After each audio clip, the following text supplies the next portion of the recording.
මෙම දම් දෙසුම් පෙළ නිදහස් මනසකින් යුතුව නුවණ මෙහෙයවමින් මනාව ශ්‍රවණය කරන්න.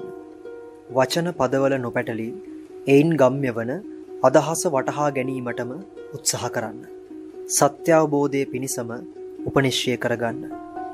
සෑම සියලු දෙනාටම නිවනින් නිවීම පිණිසම මේ දම් දෙසුම් පෙළ උපකාරයක්ම වේවා. තෙරුවන් සරණයි.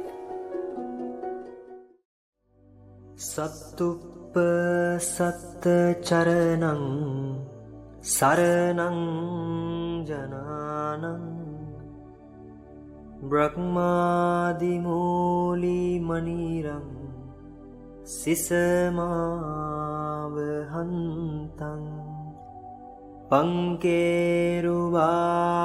මුදුකෝ මලචාරුවන්නං වන්දාමි චක්කවරලක් කනමාදදානං වන්දාමි චක්කවරලක් කනමාදදානං වන්දාමි චක්කවරලක් කනමාදදානං නමෝ තස්ස භගවතෝ අරහතෝ සම්මා සම්බුද්දස්ස.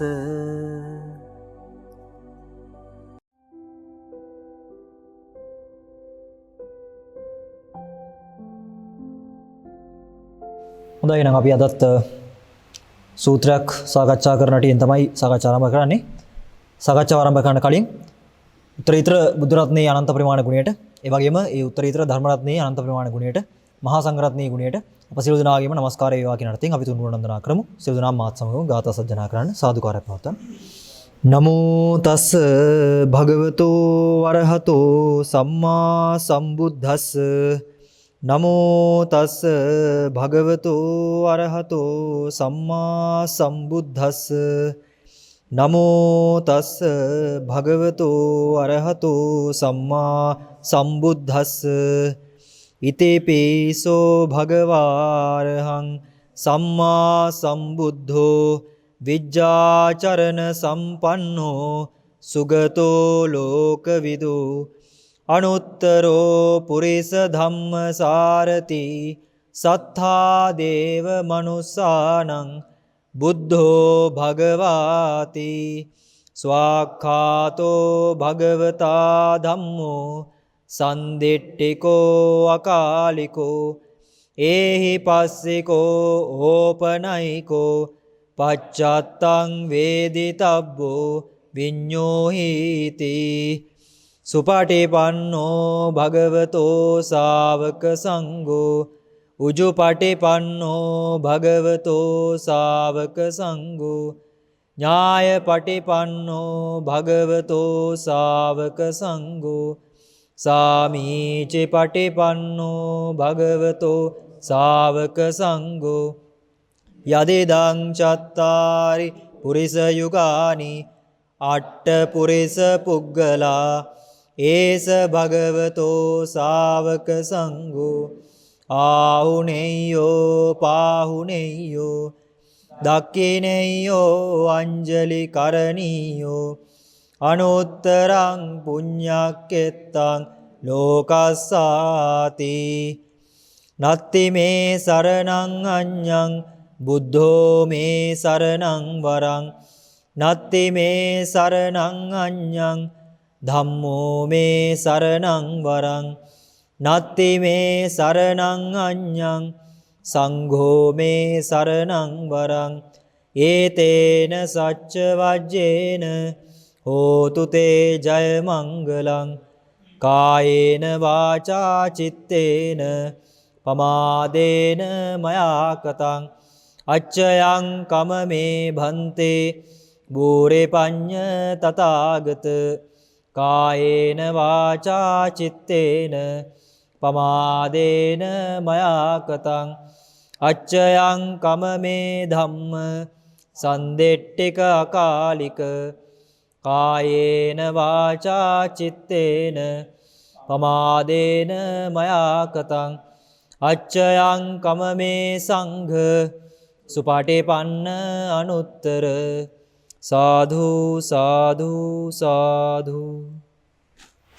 අපි අද පොඩක් කතා කරන්න කියලා බැලුවේ මේ පුන්නවාද සූත්‍රය. පුන්නවාද සූත්‍රය අපි හැමෝම දන්න ස්වාමීන් වහන්සේ නමක් වටා ගෙතන සූත්‍රයක්. සුණාපරන්තේ පුන්නහාමුදුරන්ගේ මේ කතාව තමයි මේකේ තියෙන්නේ. උන්වහන්සේ ඔය සුණාපරන්තරේ යන්න කලින් ඒ සිදුවෙච්ච සාකච්ඡාව තමයි බුදුහාමුදුරුත් එක්ක මේකේ සඳහන් වෙලා තියෙන්නේ. අපි කෙලින්ම සූත්‍රයට ගිහිල්ලා අපි ඒකේ විස්තර විග්‍රහය අපි කරගන්න උත්සාහයක් දරමු. මේ තියෙන්නේ පුන්නවාද සූත්‍රය. මේ පටන් ගැම්ම තියෙන්නේ එවං මේ සුතං ඒකං සමයං භගවා සාවත්‍යං විහෙරති 제තවනේ අනාථපිණ්ඩිකස්සාරාමේ අතකෝ ආයස්මා පුන්නෝ සායන්න සමයං පතිසල්ලානා උට්ටිතෝ යේන භගවා තේනුපසංකමි උපසංකමිත්වා භගවන්තං අභිවාදෙත්වා ඒකමන්තං නිසීදි ඒකමන්තං නිසීදින්නෝ කෝ ආයස්මා පුන්නෝ භගවන්තං ඊතදෝච. බුදු පියාණන් වහන්සේ අනාථපිණ්ඩික සිටුතුමා හදපු 제තවනාරාම වැඩ වාසය කරන කාලේ බුදුහාඳුරු හම්බ වෙන්න පුන්නහාඳුරු වැඩියා. පුන්නහාඳුරු වැඩලා වැඳලා එකත් පසව ඉඳගෙන බුදුහාඳුරුත් එක්ක කතා සල්ලාපෙට යමුනා කියලා තමයි මතක් කරන්නේ.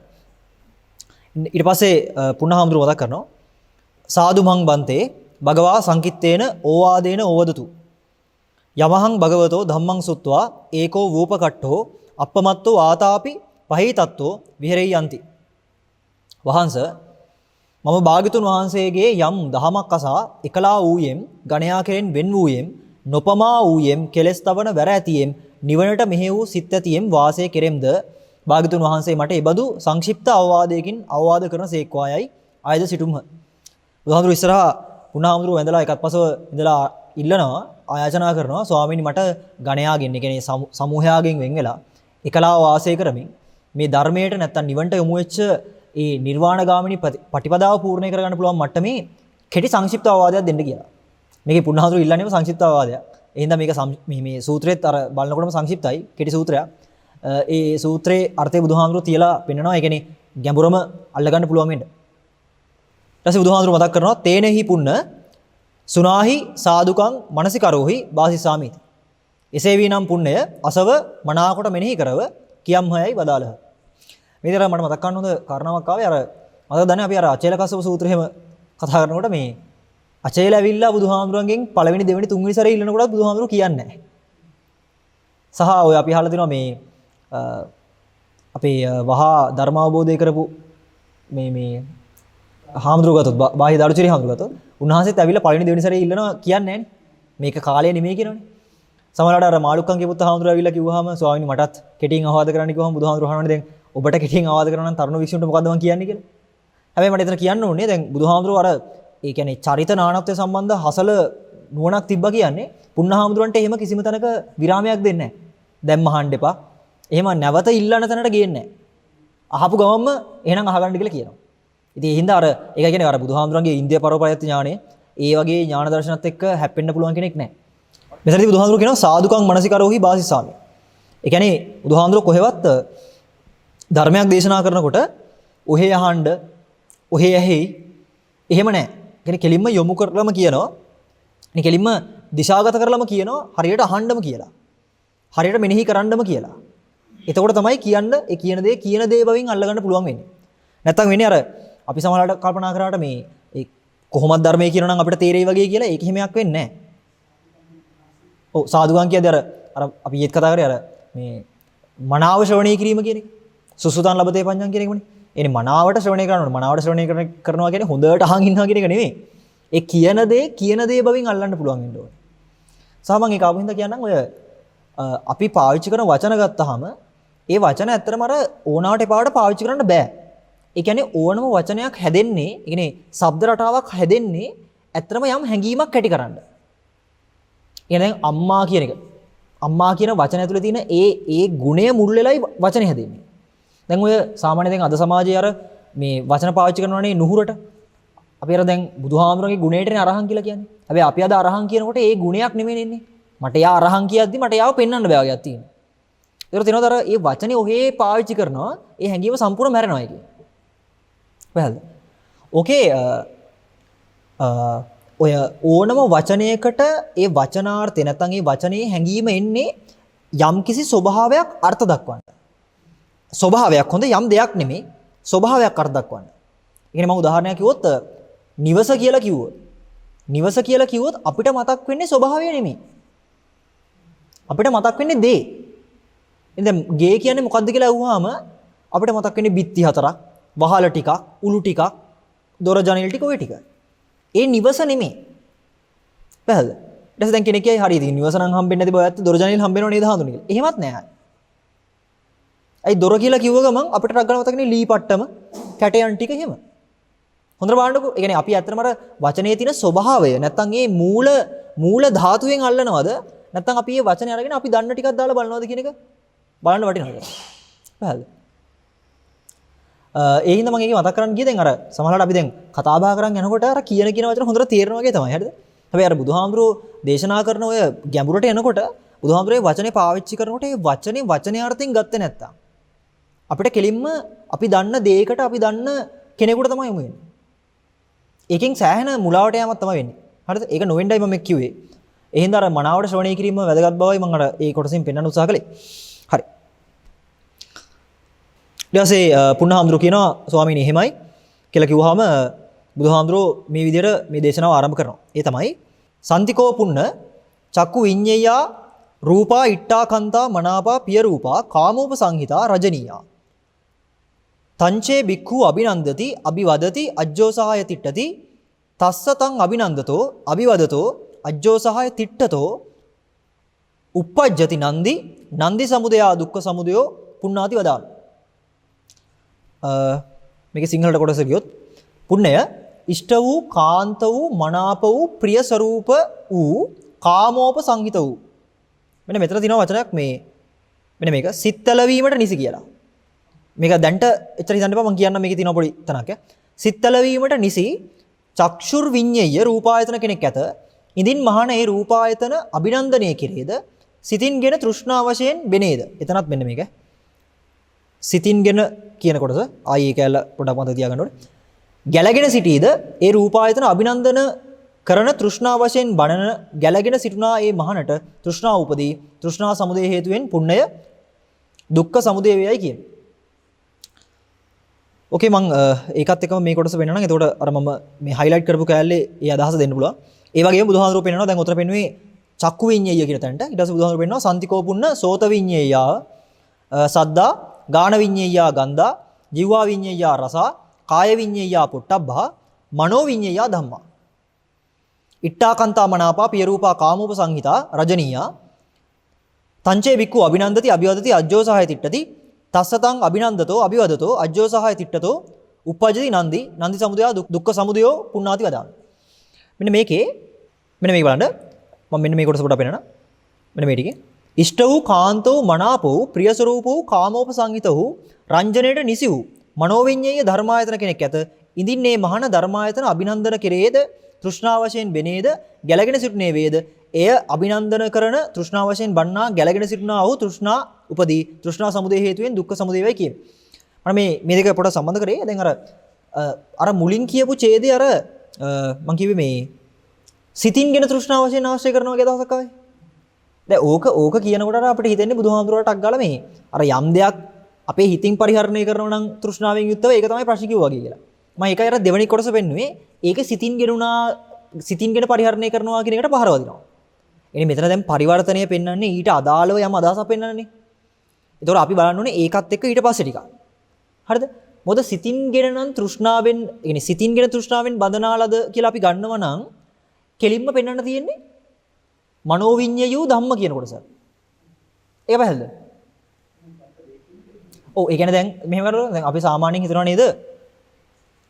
අපි ගමු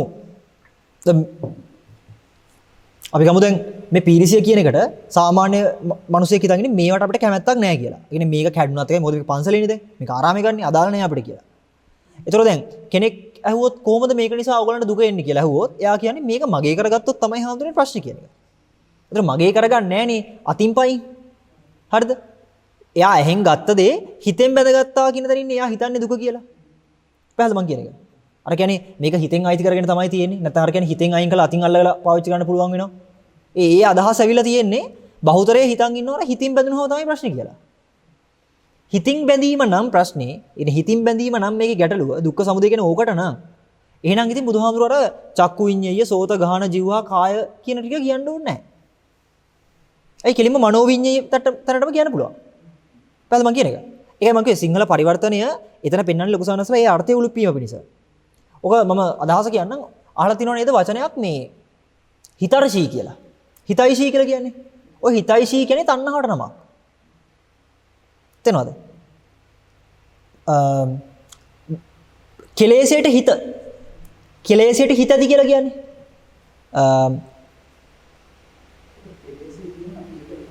නෑ ලගොන. අහිගෙන මේ කියන්නේ. මම අර මේ සිතින් ගැන තෘෂ්ණාව වශයෙන් කියන එකේ මේ සිතින් කියලා මෙතන මේ අදහස් කරන්නේ හිතින් අරන් බැඳෙනවා කියන එක නෙමෙයි.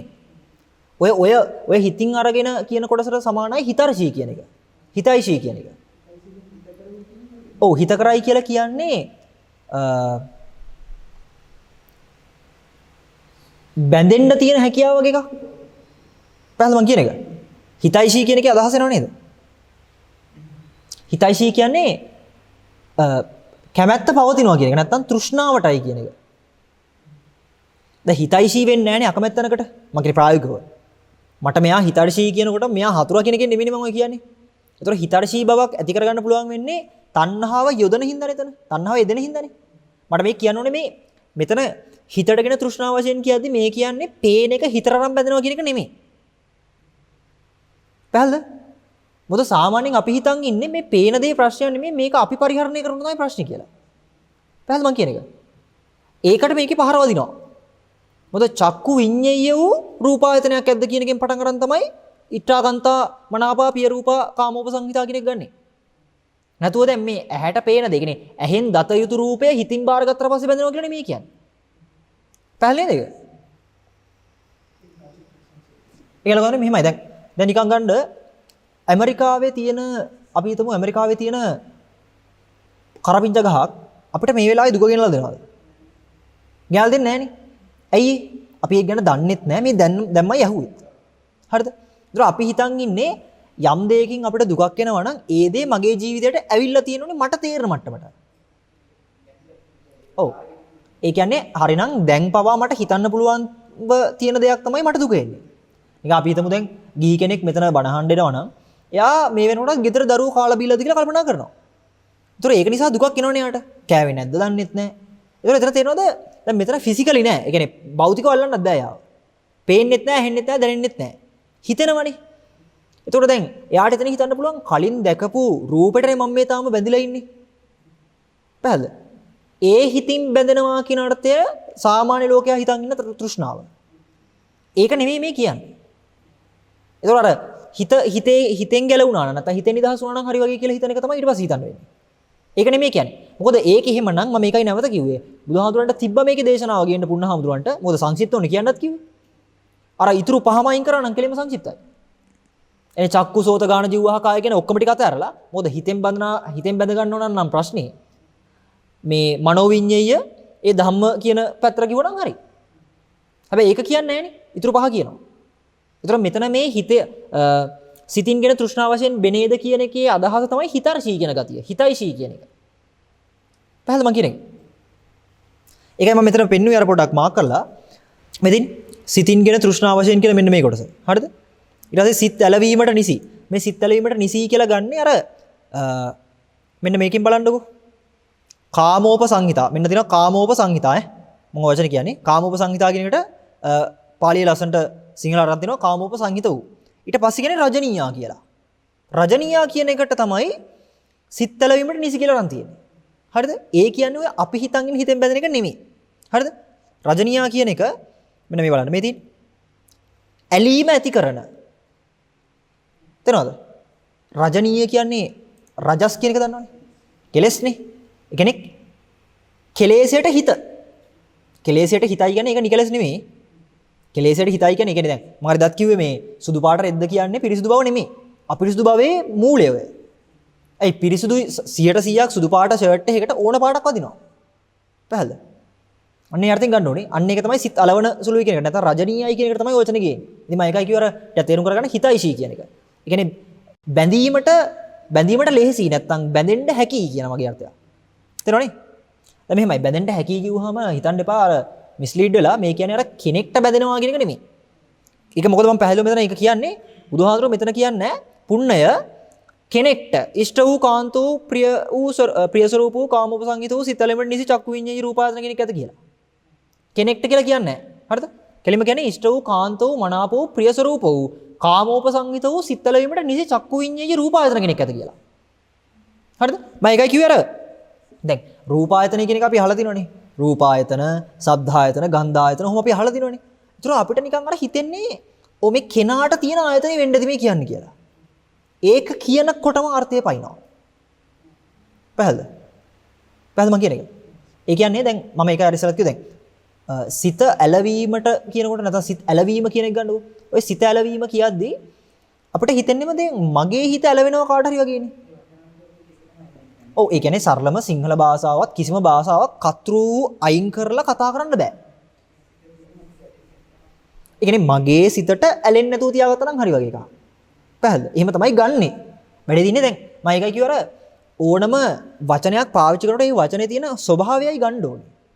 ඒ ස්වභාවයටම අනුගත වුණොත් ඒ ස්වභාවය තුලින්ම බැලුවොත් තමයි අර මමත්වයේ කියන එකේ හිස්භාවය බලන්න පුළුවන් වෙන්නේ. නැත්තම් වෙන්නේ සරලවම අර අපි ඔය මේ ටිකේම කතා කළා වගේ සිද්ධි දෙකක් අරගන්න වෙනවා කාල දෙකකට අයිති. අර එහිපසික ගුණය කැඩෙනවා, සම්දිටිකයි ගුණය නැති වෙනවා, අකාලිකයි කියන දහම නැති වෙනවා. පැහැදිලි නේද? ඔව් ඊට පස්සේ මෙන්න මේ ටික බලන්න ඕනේ. මෙන්න මෙතන තියෙනවා එදිනේ අභිනන්දති අභිවදති අජ්ජෝසහය තිට්ඨති කියන අර වචන තුන ඇවිල්ලා තියෙන ලස්සන මේක. ඒකේ වෙන්නනේ තෘෂ්ණා වශයෙන් බිනේද ගැලගෙන සිටීද අභිනන්දනය කියලා. ඒ කියන්නේ අභිනන්දති කියන්නේ විශේෂයෙන්ම සතුරු වෙනවා. මම අර ඊයේතෝ මතක කරලා තිබ්බා මේ විශේෂයෙන් සතුරු වෙනවා කියලා කියන්නේ අර අපිට ඇඟට තේරෙන විදිහට අපිට පුදුම සතුටක් කෙන එකක් නෙමෙයි. එනේ සරලවම මෙහෙම ගන්න දැන් අපිට යම් තැනක සතුටක් තේරෙනවා නම් ඒ මට්ටමටම දුකක් තියෙනවා අපිට එතන. පැහැදිලිද? ඒ කියන්නේ දැන් කෙනෙක්ගෙන් හෙවොත් එමු ඔයා ජීවිතේ වැඩිපුරම සතුටුුනේ කවදද? කෙනෙක් කියයි ශිෂ්‍යත්ව පාස් වෙච්ච දවස. ඕ ලෙවල් පාස් වෙච්ච දවස. නැත්නම් උපන්දිනේ. නැත්නම් දරුවෝ ලැබිච්ච දවස. ඒක තමයි සතුටුම දේ කියලා එයා කියනකොට එයා නොකියගෙන ඉතුරු 364 දවසම ඊට වඩා දුකෙන් හිටියේ කියලා. පැහැදිලිද මං කියන එක? ඔතන තියෙන්නේ ඔය බුදුහාමුදුරුවෝ පෙන්නන ඉට්ටාකන්තා මනාපා පිය රූපා කියන එක නෙමෙයි. පැහැදිලිද? ඒ කියන්නේ දැන් හොඳට මම කිව්ව එකයි. දැන් අම්මා කෙනෙක්ගෙන් අහනවා කවද්ද වැඩිම සතුටුුනේ අම්මා? කියයි පළවෙනි දරුවා හම්බෙච්ච දවසේ. හරිනේ? බලන්න හොඳට. එතකොට පළවෙනි දරුවා හම්බෙච්ච දවසේ ඇරුණාම ඊටු සියලු දවස් අරකට වඩා දුකෙන් ඉඳලා තියෙන්නේ. හරිනේ? හරි. දැන් මම ওই ප්‍රශ්නේ යොමු කරාම එයා උත්තරේ දෙනකොට දුකෙන් හිටපු ඊටු 364 දවසත් අර දවසත් එකතු කරලානේ කියන්නේ උත්තරේ. එතකොට එයා උඩින් කියනවා තමයි මම සතුටුුනේ මේ දවසේ ඊටු දවස් ටිකේ මම එච්චර සතුටින් හිටියේ නෑ කියන එක. එතකොට ඒ දෙකම එයා මේ වෙලාවේ පාවිච්චි කරනවානේ. උත්තරේ දෙන්න. එතකොට තේනවද අසතුටුයි කියපු එකත් සතුටුයි කියපු දවස් ඒ යුගලයම ආසාවෙන් පරිහරණය කිරීමක් එතන වෙනවා. වැහද මං කියන එක. ඒ කියන්නේ සල්ලම ඒ අම්මට අවුරුද්දේ දවස් 365න් තොරව කතා කරන්න බෑ ඔකට උත්තරයක් දෙන්න. ඒකට දැන් උඩට කියන්න නම් එක දවසයි සතුරු වගේ. ඊටු දවස් ටික දුකයි වගේ. හැබැයි කියනකොට උත්තරේ 365 දවසම සතුරෙන් කියන්නේ. ඒක පැහැදිලිද? දැන් හොඳට බලන්න මං කියව එක. හැබැයි ඒ අම්මට අර 364 දවස් සතුටින් පරිහරණය කරනවා කියන අදහස එන්නේ නැහැ. පැහැදිලිද මං කියන එක? ඒ කියන්නේ දැන් මම අහනවා මෙතන ඉන්න ඔයාට හිතර්ශීම යහළුව කවුද? ඔයාගේ හොඳම යාළුවා කවුද? දැන් කෙනෙක් කියනවනේ මෙයා කියලා. මෙයා කියලා කියන්න නම් ඉතුරු කට්ටියත් එක්ක සම්බන්ධය තියෙන්න බෑ. තේරෙනවද? ඒතර තේරෙනවද දැන් මෙහෙමනේ. මෙයා තමයි හොඳම මිතුරා නම් අනිත් කට්ටිය එච්චර හොඳ නෑනේ. ඉතින් මෙයා මිතුරා නම් අනිත් ඔක්කොම හතුරෝනේ. දැන් සාමාන්‍යයෙන් හතුරන්ව මේ යාළු කරගන්නේ නෑනේ. ඉතින් හතුරුත් එක්ක යාළු වෙන්නේ නෑනේ කොහොමද? හැබැයි තේරෙනවද අපිට හතුරා කියලා කතා කරන්න පුළුවන් මට්ටමට අපේ හිතර්ශී භාවයක් එතන තියෙනවා කියන එකයි. පැහැදිලිද මං කියන එක? ඒ කියන්නේ සරලවම මේ රොත්තම මම පරිහරණය කරනවා සතුටින්. පැහැදිලි. ඒතර ඔය මම උදාහරණයක් කිව්වේ හරිද? ඒතර අර අපි සාමාන්‍ය ලෝකෙදී මෙයා තමයි හොඳ, මෙයා තමයි නරක, මෙයා තමයි ප්‍රිය, මෙයා තමයි අප්‍රිය කියලා කියුවට ප්‍රියභාවය කියනකොටත් අප්‍රියභාවයත් ප්‍රියභාවයෙන් පරිහරණය වෙනවා. මිතුරා කියනකොට හතුරා කියන එකත් මිතුරුභාවයෙන් පරිහරණය වෙනවා. තේරෙනවද මං කියන එක? අන්න ඒ යුගලයම පරිහරණය කරන්න තියෙන හිතර්ශී ගතිය තියෙන්නේ. අන්න ඒකයි ඔය රජනීය කියලා කියන්නේ. අර අපි කාලයකට කලින් පාවිච්චි කරපු උපමාව මම කිව්වොත් නැවත මේ ඇඳුම් කඩේකට යනවා. ඇඳුම් කඩේට ගියාම දැන් අපිට මුලින් ඇඳුමක් ගන්න අදහසක් නැහැ. ටික වෙලාවක් බලනකොට තේරෙනවා මේක නම් හොඳයි කියලා. අන්න හරි. ඒ කියන්නේ ඒක ඒ ඇඳුම හොඳයි කියනකොටම අපි අලුතෙන් කියන්න ඕනේ නැහැ. හොඳ ඒක. හොඳයි කියනකොටම ඊටු ඇඳුම් නරකයි. දැන් මේ ඇඳුම හොඳයි කියනවත් මේ ඇඳුම් ටික නරකයි කියන අදහස ගන්නත් මෙතන ඇඳුම් තියනවා කියන පරිහරණය වෙන්න එපයි. අන්න ඒ බේස් එකයි ප්‍රියයි කියලා කියන්නේ. ප්‍රියයි, මధుරයි, ඉෂ්ටයි, කාන්තයි, කාමූපසංහිතයි කියලා. සහ මෙතන මේ එකක් අමතක කරන්න එපා. දැන් ලෝකෙ හිටපු මිනිස්සු කාමයේ අයින් කරන ප්‍රතිපදා කරලා තියෙනවා. පැහැදිලිද? ඔය මම ඉස්සෙල්ලා වෙන්නේ ඔක්කොම මේ අර අම්මගේ ජීවිතයේ සතුරුම දවස මොකද්ද කියලා අහන එක කාමය. හරිද? ඒතොර ඒ අම්මා කියනවා දරුවා හම්බෙච්ච දවස් තමයි සතුරු. ඊටු ටික එයාට දුකයි. එයා ඒක කියන්නේ නැහැ. නමුත් අදහස දෙන එහෙම තියෙනවා. මේ ඇඳුම තමයි හොඳම කියලා කියනකොට ඒ කතා කරන්නේ කාමය. එනේ පංචකාමය කියලා කතා කරන්නේ. ඒකෙන් පංචකාමයට කොටසක් ඇලෙනකොට පංචකාමයෙන් කොටසකට ගැටලා තියෙන්නේ. පැහැදිලිද? ඒකයි මම කියවර ඊටු ඇඳුම් ටික සම්බන්ධව එයාට සතුරක් නැහැ කියන එක. හරිද? ඔතන තියෙන ඔය කාමය අයින් කරන්න මිනිස්සු කරන්නේ හොඳ දේ නරක විදිහට බලන එක. මම කියන්නේ බලන්නද? හොඳ දේ නරක විදිහට බලනකොට යාට අමතකයි නරක දේ හොඳ විදිහට ආශ්‍රය කරනවා කියන එක. පැහැදිලිද? ඒ කියන්නේ දැන් මෙච්චර කාල අගේට පරිහරණය කරපු වාහනේ හරි. දැන් තේරුම් ගන්නවා මේවා ඉතින් කැඩලා බිඳලා යනවා කියලා. දැන් වාහනේ බලන්න හිතෙන්නේ කැඩෙනවනේ කියලා. වාහනේ බලන්න හිතෙන්නේම කැඩෙනවා කියලා. දැන් ඔය මොකද්ද කරන්නේ? අර වාහනේ කියන එක දැන් පටිගයෙන් ආශ්‍රය කරනවා. ඒ කියන්නේ තරහෙන් ආශ්‍රය කරනවා. පැහැදිලිද? ඒකත් ආයි කාමයමයි. ඒකයි කාමයෙන් නැති කරන්න බෑ. ඔය කාමය කියන එක නෙමෙයි බුදුහාමුදුරුවෝ දේශනාවට ගේන්නේ. ඒ කියන්නේ මේ අර්ථය පෙන්නකොට මෙතන මේ අර්ථය පෙන්නකොට කාමූප සංහිතා කියලා කියනකොට පෙන්වන්නේ අර කාමයට මුල් වෙච්ච ගුණාංගයම. කාමයට හිත කරවු කියලා ගන්න පුළුවන් නේද? ඒකට වචනයක් හොතර ගන්න තියෙන එක තමයි අර ගුණය කියන එක. ගුණය කියන්නේ තයි ස්වභාවය වගේ සිද්ධියක්. පැහැදිලිද? මං කියන එක. දැන් බහුතරය කරන්නේ පීරිසිය ප්‍රශ්නයක් නම් මේක අයින් කරලා තව එකක් ගන්නවා. නැත්තම් පීරිසිය නොගෙන ඉන්නවා. නැත්තම් කැඩෙන්නේ නැති පීරිසියක් ගන්නවා. ඔය කරන්නේ මොකද්ද? කාමයේ මාරු කරගෙන ඉන්න එක. පැහැදිලිද? හැබැයි අලුත් පීරිසියක් ගන්න හෝ පරණ පීරිසිය අයින් කරන්න හෝ මේ පීරිසිය කැඩෙනවා කියලා බලන්න හෝ පීරිසිය කියලා ස්වභාවයක් තියෙන්නේ. අන්නේ ගුණයට මේ ගහන්නේ. පැහැදිලිද? ඒක හොඳට මේ සූත්‍රය පෙන්නනවා. ඕගොල්ලෝ හොඳට බලනවා නම් මෙන්න මේක. මේ බලන්න ඉෂ්ට වූ කාන්ත වූ මනාප වූ ප්‍රිය ස්වරූප වූ කාමෝපසංහිත වූ සිත් ඇලවීමට නිසි. සිත් ඇලවීමට කියද්දි දැන් මිස්ලීඩ් වෙන්න එපා. ඔය කියන්නේ රජනීය කියන එක. චක්ෂුර් විඤ්ඤේය රූපායතන කෙනෙක් ඇත. දැන් මේකේ හොඳට බලන්න. දැන් මේකේ කියනවාද මේ ඇහෙන් දැක්ක රූප ප්‍රියයි මధుරයි. ඇහෙන් නොදැක්ක රූප ප්‍රියයි මధుරයි. ඇහෙන් දකින්න තියෙන රූප ඇහෙන් දකින්න රූප එහෙම කියලා කියන්නේ නේද? එතන මං කියුවේ. බුදුහාඳුරෝ එතන අදහසක් ගේන්නේ නැහැ කොහෙවත්. ඇහෙන් දැකපු රූප ප්‍රියයි මధుරයිවත්. දකින්න තියෙන ඒවා. දකිමින් තියෙන ඒවාත් කියලා එහෙම ගන්න නැහැ. පැහැදිලිද? ඇහැ කියන එකක් උපදිනකොට ඇහි ස්වභාවයම තමයි රූපය අල්ලන එක. පැහැදිලිද? ඒ කියන්නේ දැන් අපිට වෙලා තියෙන්නේ අද අපි ප්‍රියයි මధుරයි අප්‍රියයි අමధుරයි කියලා ගන්නේ ඇහැට පේන රූපය ඇනලයිස් කරලානේ. හරිද? ඒ ඇනලිසිස් එකක් තියෙන දෝෂේ මොකද්ද? රෝසමල කියන එක ප්‍රියයි කියලා අරගෙන අසුචිය දැක්කම අප්‍රියයි කියලා ගන්න. පැහැදිලිද? ඒකේ තියෙන දෝෂේ මේකයි. පොඩි ළමයිට රෝසමලයි අසුචිය තිබ්බොත් එහෙම බහුතර ප්‍රවණතාවයක් තියෙනවා අසුචිය අල්ලන්න. පැහැදිලිද? රෝසමල ලස්සන වෙන්නේ නැහැ සමහරලාට ඒකට. පැහැදිලිද මම කියන එක? ඒතර එතන තේරෙනවද? අපි ප්‍රිය මధుර භාවය අප්‍රිය මధుර භාවය ගන්නේ සාපේක්ෂ දත්තත් එක්ක. පැහැදිලිද? එහෙම ගත්තොත් දැන් අපි හිතන් ඉන්නවනේ ඕක තමයි ප්‍රිය අප්‍රිය භව කියලා. මේ මధుර අමధుර භව කියලා පොඩි ළමයට ඔය එකක් වන්න තේරෙනවනේ. එහෙමනම් මොකද යාට එහෙම කිසිම සංකල්ප නැහැනේ. නමුත් තේරෙනවද පොඩි ළමයාගේ තියෙන ස්වභාවයක් තියෙනවා ඇහැට රූප අල්ලන්න තියෙන හැකියාව. පැහැදිලිද? ඇහැට රූප අල්ලන්න තියෙන හැකියාව කියන්නේ ඇහැට රූප නොඅල්ලා ඉන්න හැකියාව නැහැ. හරිද? ඇහැ කියන එකට රූප අල්ලන්න සහ රූප නොඇල්ලීම කියන හැකියාව දෙකම තියෙනවා. ඒ කියන්නේ රූප තියෙනවා කියලා බලන්නත් ඇහැට හැකියාවක් තියෙනවා. රූප නැහැ කියන අර්ථය ගන්නත් ඇහැට හැකියාවක් තියෙනවා. අර චක්කුම් බික්කවේ සති කියන තැනින් අපි කතා කරේ ඉතර. ඇස ඇති කල්හි කියන්නේ ඇස පවතින තාක් රූප පෙනීම නොපෙනීම කියන දෙකම තියෙනවා. يعني රූපය තිබීම සහ නැති රූප තිබීම කියන දෙකම තියෙනවා. ඇස ඇති කල්ලිම රූප වේනේ. ඇස ඇති කල්ලිම රූප ඇතනේ. දැන් ඕක කියද්දි අපිට තේරෙනවා තමයි. ඒක ඇත්ත තමයි ඉතින්. ඇහැ තියෙන කන්නේ රූප තියෙන්නේ කියන එක. නමුත් අපිට හොඳට බලන්න ඒක උදාහරණයක් අරගෙන මට මේ වෙලාවේ ඇහත් පවතිනවා කියලා මට තියෙන සාක්ෂිය මොකද්ද? රූපය. දැන් එතකොට අපි කියන්නේ ඇස ඇති කල්ලි රූප වේ කියලාද රූපය තියෙන හින්දා ඇහැ තියෙනවා කියලාද? මෙහෙම වැඩේ. දැන් රූපය තියෙනවා කියන හින්දා හරි ඇහැ තියෙනවා කියන එකට සාක්ෂියක් තියෙනවා නම් හරි දැන් ආයේ. රූපය තියෙන හින්දා ඇහැ තියෙනවා කියලා අපි හිතන් ඉන්නේ. පැහැදිලිද? ඇස ඇති කල්ලි රූපය වේ කියලා බුදුහාමුදුරුවෝ දේශනා කරන්නේ. ඒක ප්‍රායෝගිකව ඇහුවාම දැන් මේ වෙලාවේ ඇහැ තියෙනවා කියලා කොහොමද තේරෙන්නේ කියලා පේනවා කියලා රූපයක්. දැන් ඒකෙන් අපිට අදහස කරනව නේද? හරි රූපේ පේන හින්දා හරි ඇහැ තියෙනවනේ.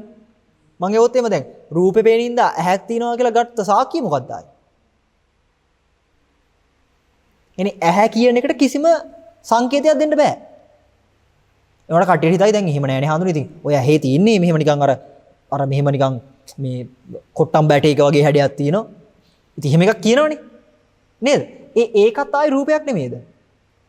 ඒක ආයි රූපයක් නේ. දැන් මේකයි ප්‍රශ්නේ. හරිද? බුදුහාමුදුරුවෝ මතක් කරන්නේ ඇස ඇති කල්ලි රූප වේ කියලා. දැන් අපිට ඇස ගැන කිසිම සාක්කියක් නැහැ. නේ? ඇස ගැන රූප සරණක්වත් නැහැ නේ හරියට. ඒ වුණාට අපිට රූප තේරෙනවා. ඇස ඇති කල්ලි පවතින්න පුළුවන් රූපය ඇස ගැන කිසිම தත්ත්වයක් නැති කෙනෙක් කතා කරනවා නම් රූප ගැන මම දන්නවා ඇහැ ගැන දන්නේ නැහැ කියලා ඒක වෙන්න බෑනේ. තේරෙනවද කියන එක? ඒ කියන්නේ අම්මා නිසා දරුවා කියලා ගන්නකො. හරිද? අම්මා නිසා දරුවා. අම්මා කියන්නේ ඇහැ වගේ, දරුවා කියන්නේ රූප වගේ කියලා ගන්නකො. දැන් අපි කතා කරනවා මේ අපි අම්මා සහ දරුවෝ දන්නවා. මං අහනවා හරි. අම්මා ඉන්නවා කියනට සාක්ෂි මොකද්ද? පෙන්වන්නේ දරුවව. හරිද? දැන් අම්මව පෙන්වන්න කියන හැමතැනම දරුවවම තමයි පෙන්වන්නේ. ඒතර අම්මා කියලා දරුවා දන්න එක තමයි අපි අම්මා කියලා හිතාගන්නේ. හැබැයි අම්මා ගැන දන්නේ දරුවෙක්. හරිද? ඒතර ඒ අර්ථයෙන් ගියාම අම්මා කියලා අපි අරන් තියෙන්නේ දරුවෙක් වගේ. පැහැදිලි නේද? වැඩේ මේකයි. දැන් අම්මා හිටියොත්මනේ දරුවෙක් ගැන නිර්වචනයක් දෙන්නේ. දැන් අපි බය නැතුව කියනවා නේද? මේ දරුවා ගැන තමයි අපි දන්නේ කියලා. දරුවා ගැන බය නැතුව කියනවා අම්මා ගැන අදහස තියෙන්න එපයි. හැබැයි අම්මා ගැන කිසිම අදහසක් නැහැ නේද? ඒතර දරුවා ගැන සිද්ධියක් තේරෙනවද? පැහැදිලිද මං කියන එක? ඒ කියන්නේ දැන් ඇස ඇති කල්ලි රූප වේ නම් ඇස නොමැති කල්ලි රූපයක් වෙන්න බෑනේ. දැන් අපි රූප ගැන දන්නවා ඇස ගැන දන්නේ නැහැ වගේ එකක් නේ තියෙන්නේ බැලුවම. නේ? මං අහන්නේ ඇහැ ගැන දන්නේ නැත්නම් රූපයක් කියන අර්ථය ගන්න පුළුවන්ද? බෑනේ. ඊට තොරව මම අදහස් කළේ දැන් ඇහැ ගැන කිසිම සාක්කියක් නැතුව මොන පදනමෙන්ද රූප පේනවා කියලා කියන්නේ. පැහැදිලිද මං කියන එක? ඒ අදහසින් අදහසක් ගන්න දෙපා. ඒ කියන්නේ ඇහැයි රූපයයි කියන එක නැහැ කියන එක නෙමෙයි කියන්නේ. පැහැදිලිද? යථා ස්වභාවය මෙහෙම අල්ලන්න බෑ. හරිද? පොඩි ළමයාට ඇහැයි රූපයි නැහැ නෙමෙයිනේ. මොකද්ද තියෙන අවුල? ඉපදිච්ච පොඩි එකාට ඇහැයි රූපයි නැහැ නෙමෙයිනේ. මිනිහාගේ තියෙන්නේ මොකද්ද? නොදන්නකමනේ. ඔය නොදන්නකම මැරෙන සත්වයට පවා තියෙනවා. ඒ කියන්නේ ඉපදිලා වයසට ගිහිල්ලා ඉගෙනගෙන ඔය කරන් ඉන්න වැඩි හිටිය කියන හැමෝම ඔය ලදරු මට්ටමේ තමයි තියෙන්නේ ඔය අත්දැකීමත් එක්ක. පැහැදිලි මං කිව්වේ. ඔය අපි හිතන් ඉන්නවා වැඩි විඩපත් වුණාට අපි ඇහැ රූප ගැන දන්නවා කියලා. එහෙම එකක් නෑ අපිට. ඔව් ඒක අපි අර හුදු දැනුමකින් ගන්නෙ. පැහැදිලිද? ඒ දැනුම හැමතිස්සෙම අර මේ ගිරව් කියනවා වගේ දැනුමක්. ඒ හින්දා තමයි දැන් හැමෝම කියනවා තමයි උජාරුවට ඇහැ මම දන්නවා ඇහැ මෙතන තියෙන ඔක්කොම කියනවා. සාක්කිය මොකක්ද කියලා හුවම් පෙන්වන්නේ රූපයක්. දැන් ඒකේ නිකන් එළිය බලන් ඉන්න මනුස්සයර දෙනවා හරියට. මෙයා ඇහැ විතරනේ දන්නේ නැති රූප දන්නවනේ. යෙදෙන්නේ නැහැ. අම්මව දන්නේ නැතුව දරුවෙක් කියලා දන්න බෑනේ. පැහැදිලි මං කියන එක. ඒ කියන්නේ ඇස ගැන දන්නේ නැති කෙනෙක්ට මේ රූප පේනවා කියලා ගන්න බෑ. සහ ඕකෙදි මෙහෙම ප්‍රශ්නයක් දෙනවා දැන්. ඇහැ දන්නේ නැහැ රූප දන්නවා. බුදුහාමුදුරුවෝ මොකද්ද කියන්නේ? රූපය දන්නවනම් මහණි සම්මාදිට්ඨිය. පැහැදිලිද?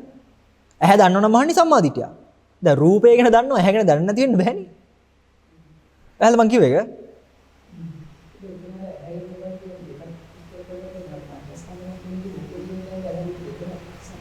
ඔව් මම මේ පරය වෙනස් කරලා ගන්නවා. يعني ස්කන්ධ පරයයන් ගත්තොත් එහෙම එතනදී ස්කන්ධ සියල්ලෙන් සියල්ල විනිවිද දැක්කා කියනකොට ධාතු ආයතන ඉන්ද්‍රිය සමස්තයම දැක්කා ගන්නට යනවා. පැහැදිලිද? ඊට පස්සේ පටිසමුප්පාද පැත්තෙන් ගත්තොත් එහෙම චක්කුංච පටිච්ච රූපේ චුප්පච්චක්කු විඥානං කියද්දී එතකොට ඒ කතා කරන පටිසමුප්පාද පරයයන් ඒ කොටස දැනගන්නවා කියන්නේම සෝතංච පටිච්ච සද්ධාංච ඔක්කොම ටිකෙන්න ඕනේ. ඊට පස්සේ සබ්බාස සූත්‍රය වගේ ගත්තොත් ඇස රූප කන ශබ්ද වගේ ගත්තොත් ඒ ඉන්ද්‍රිය නැත්නම් ආයතන 12 ගන්නකොට එක ආයතනයක් හරියට විනිවිද දකින්න නම් සියල්ලෙන් සියල්ල දකින්න ඕනේ. මොකද සලායතනනේ මේකේ තියෙන ප්‍රධාන මෙහෙයුම් ක්‍රියාවලිය. සහාර චප්පාණ සූත්‍රයේ කතාව. නැටි හයෙන් බැඳලා අපිට එළියට පේන්නේ මේ එක සතෙක් ඇදන් යනවා කියලා. එහෙම නැහැ. ඊටු පස් දෙනාම අදින බලේ ඉක්මන් කරලා, ඒ කියන්නේ ඒක අතික්‍රමණය කළා තමයි අරසත අදින්නේ. ඒක ප්‍රමුඛ වෙලා තියෙන. ඒ කියන්නේ එයා ඉස්සර වෙනවා. පැහැද? එනේ එක ඉන්ද්‍රියක් ඇති වෙනකොට ඉතුරු ඉන්ද්‍රිය නැති වෙලා තියෙන්නේ. පැහැද? දැන් නැති බවනේ අපි ශුන්‍යයි කියලා හිතන්නේ. නැති බව ශුන්‍ය නෙමෙයි. නැති බව කියන්නේ ආයි සති කියන එක. පැහැද? සති කියන්නේ පැවැත්ම. පැහැද? ඒතර මට මෙතන කියන්න ඕනේ දැන් බුදුහාමුදුරුවෝ මෙතන මේ ඔය අපේ සීමාව නෙමෙයි කියන්නේ. ඒ කියන්නේ දැන් මට රූපයක් පේනවා.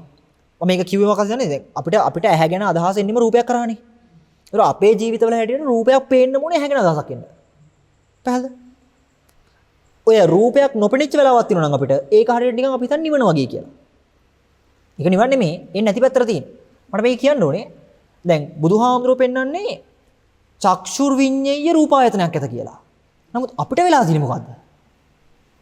රූප විඤ්ඤේය චක්කායතනයක් ඇත වගේ අපිට එන්නේ. ඔව් දැන් අපිට වෙලා තියෙන්නේ රූපේ නිසා ඇහක් කියලා එකක්.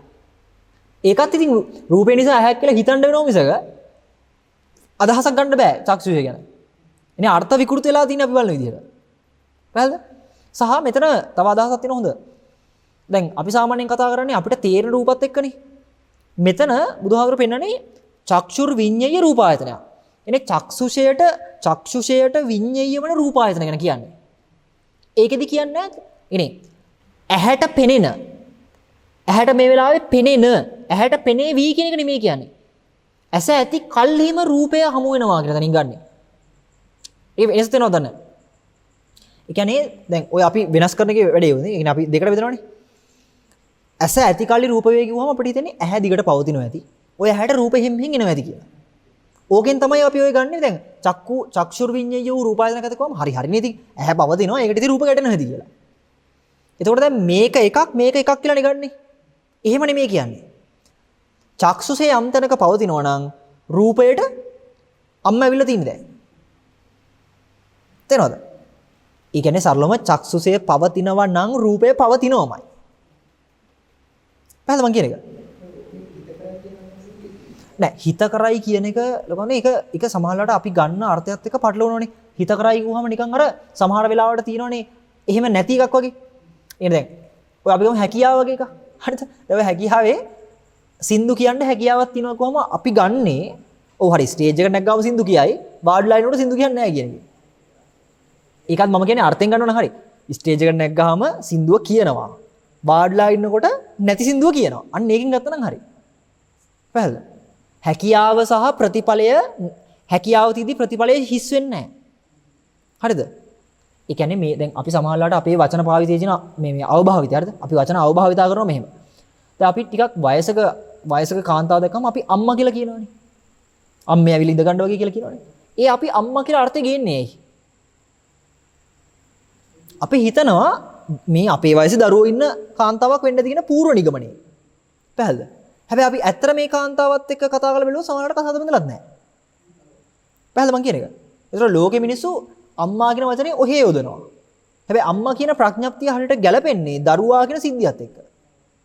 පැහැදිලිද? ඒතර හැකියාව කියන එක අම්මා වගේ එකක්. ඒතර හැකියාව කියන එක ප්‍රතිඵලයකින් තොරව පවතින්නේ නැහැ කියන්නේ අම්මා කියලා යොදනකොට දරුවා කියන සිද්ධිය දෙන්න ඕන වගේ සිද්ධියක්. පැහැදිලිද?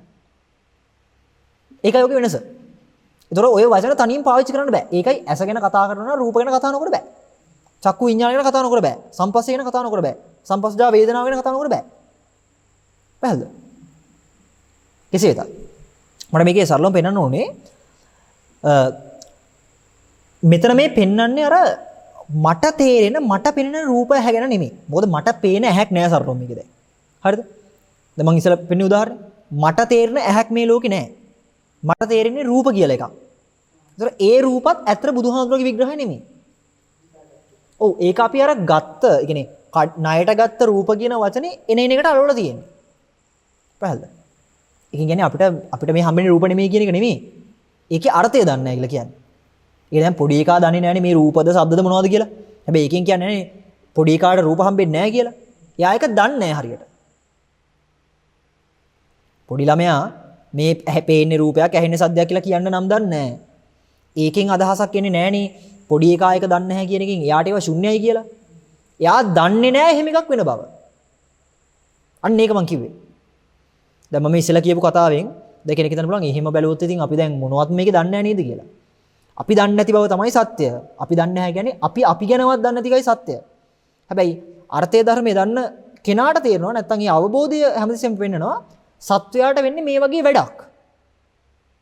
සත්වයාට රූප ඇස ඇති කල්ලිම සත්වයාට රූපය කියන එක හම්බ වෙනවා. ඒ නැත්නම් සත්වත්වයේ පවතින තාක්ම සත්වයා මේ සසර යනවා කියන සිද්ධිය සත්වයා නොදන්න කමින් පරිහරණය කරනවා. හැබැයි දන්න කෙනා දන්නවා සත්වයා මෙහෙම යන්නේ මේක හින්දා කියන එක. පැහැදිලිද? එහෙනම් අපි ගත්තොත් දැන් පොඩි ළමයා ගත්තොත් පොඩි ළමයාගේ සිද්ධියේදී ඔය අපි කතා කරන ඇස රූප කන ශබ්ද කියලා මෙලෝ වචනයක් දන්නේ නැහැ නේ. ඉපදිච්ච ගමන් ළමෙක් ගත්තොත්. හරිද? දැන් ඒකෙන් අදහසක් එනවාද ඒ ළමයාට ඇහැ රූප කන ශබ්ද ඒ සිද්ධිය කියන එක යාට පවතින්නේ නැහැ කියලා. සරලවම පොඩි ළමයා තමන් පොඩි ළමයා කියලාවත් දන්නේ නැහැ නේ. ඒකෙන් අදහසක් එනවාද යා පොඩි ළමයා නෙමෙයි කියලා. නෑ එකම දේ උතන්ට කියන්න පුළුවන් එකම වචනේ දන්නේ නැහැ කියලා. අඳ බාලයි කියන එක ලදරුයි කියන එකනේ. ඒතර ඒ ලදරු බව අපි කතා කරන්නේ වැඩිහිටි මනසකින් ඉන්නේ හැමදෙස්සෙම. අන්නේ වැඩිහිටි මනස වගේ තමයි නුවණ කියන්නේ. ඒතර නුවණ තියෙන කෙනා නුවණ තියෙන ඒ නුවණ හැමදෙස්සෙම ස්වභාවිකව පෙන්නනවා මේ පැවැත්ම තමයි නොදන්නේ කියලා. දැන් යමක් නොදන්න බව තේරෙන්නේ දැනුවත්කමකින්නේ. අන්න ඒක බලන්න. යමක් නොදන්න බව තේරෙන්නේ දැනුවත්කමකින්. නොදැනුවත්කම වැටහෙන්නේ නැහැ. එනේ නොදැනුවත්කම තියෙන තාක් නොදැනුවත්කම තේරෙන්නේ නැහැ. දැනුවත්කම එනකොට තමයි නොදැනුවත් වීම ගැන අදහස තියෙන්නේ. දැන් අපිට වෙලා තියෙන්නේ නෙමෙයි අපි කරන්නේ අපි දන්නේ නැහැ කියලා අපි හිතන් ඉන්නවා. අපි හැමෝම අවිද්‍යාව ඉන්නවා කියලා අපි හිතන් ඉන්නවා. අපිට උන්ට අග්ගල විද්‍යාව ගන්න. ඒ කියන්නේ අපි අදහස් කරන්නේ මේ අවිද්‍යාව ඔක්කොම අයින් කරන්නයි අපිට ඕනේ කියන එක. අපි අවිද්‍යාව කියන එක දැනගන්න විදියක් නැහැ. මොකද අවිද්‍යාව කියන්නේ නොදන්නකම. දැනුවත් වී වෙනකොට තමයි, එනේ විද්‍යාව පහළනකොට තමයි අහුවෙන්නේ මොකද්ද? පටිසමුපාදය. අන්න ඒකේ පෙන්වන්නේ නැහැනේ අවිද්‍යාපච්ච සංඛාරා කියන එක පෙන්වනවා මිසක් විද්‍යාපච්ච සංඛාර කියලා. එනේ දැන් විද්‍යාව ප්‍රත්‍යයෙන් සංඛාර වීම කියන එක නෙමෙයිනේ හම්බෙන්නේ. විද්‍යාව ආලෝකය නැත්තම් විද්‍යාව ඇස ඉපදෙනකොට අවිද්‍යාව ප්‍රත්‍යයෙන් සංඛාර වේ කියන නුවණ තියෙන්නේ. පැහැදිලිද මං කියන එක? ඒ කියන්නේ උදාහරණයකට කිව්වොත් දැන් මිනිස්සු හිතන් ඉන්නේ මේ අපි ඔක්කොම මෝහාන්ධකාරයක ඉන්නවා. අඳුරක ඉන්නවා. ආලෝකය ආවනම් හරි කියලා. අඳුරක ඉන්න මිනිස්සු හිතන් ඉන්නේ ආලෝකය ආවනම් හරි කියලා තමයි ඔය අපි මේ බණහනකොට අපි හිතන්නේ. හැබැයි ඒක නෙමෙයි අදහස එතන. බණ හරියට ඇහුනොත් තමයි තේරෙන්නේ අඳුරේ ඉන්න බව. අන්නේ අඳුරේ ඉන්න බව වැටහෙන නුවණ තමයි ආලෝකය කියන්නේ. පැහැදිලිද? ආලෝකය කියන්නේ. නැතුව මේ අඳුර අයින් කරන එක නෙමෙයි. අඳුර අයින් වීම කොහොමද වෙනව ආලෝකය ඉපදෙනකොට? තේරෙනවද? ඔව් මම මෙතනට හැකිලෙව්වේ නුවණ වගේ තරකට. ඒ දැන් නුවණස ආවොත් එහෙම සසර බවින් හම්බෙනවනේ.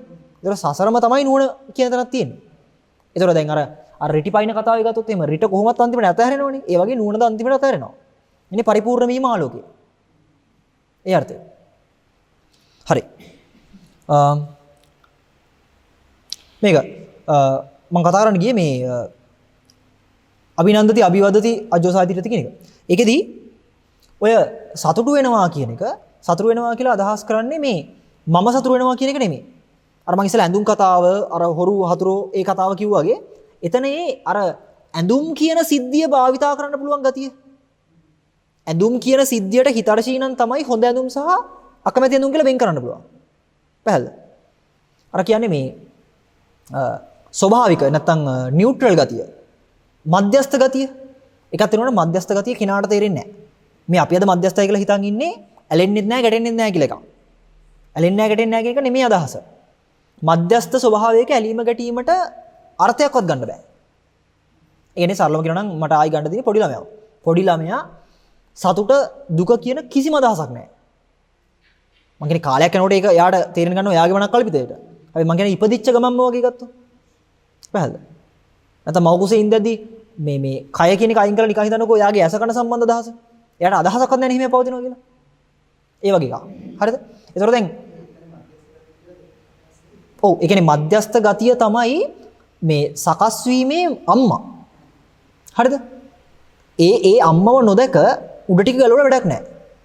ඒතර මේ පුහුදුන් සත්වයා නොදැනුවත්කම නිසා අතිශය ප්‍රිය භාවයෙන්ම හොඳ බලන්න ප්‍රිය භාවය හරිද? ප්‍රිය විදිහට නෙමෙයි ප්‍රිය භාවය. අපි කන්නේ දෙයක් ප්‍රියයි කියලා ගන්න එකනේ කරන්නේ. එහෙම නෙමෙයි.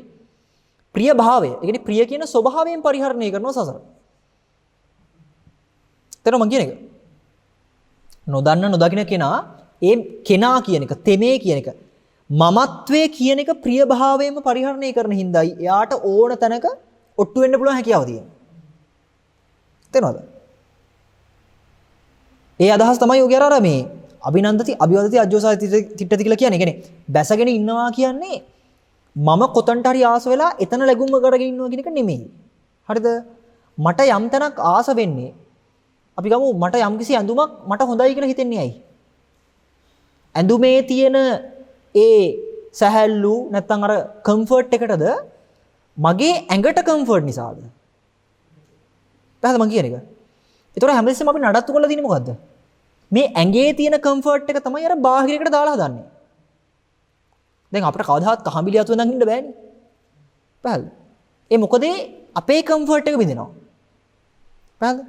ඒ උපමාව වගේ ඔය සුඛය නැත්තම් අභිනන්දනය නැත්තම් පිහිටා හිටීම බැසගෙන සිටීම කියන්නේ අර මෙමා කියන සුඛෝපභෝගී බව.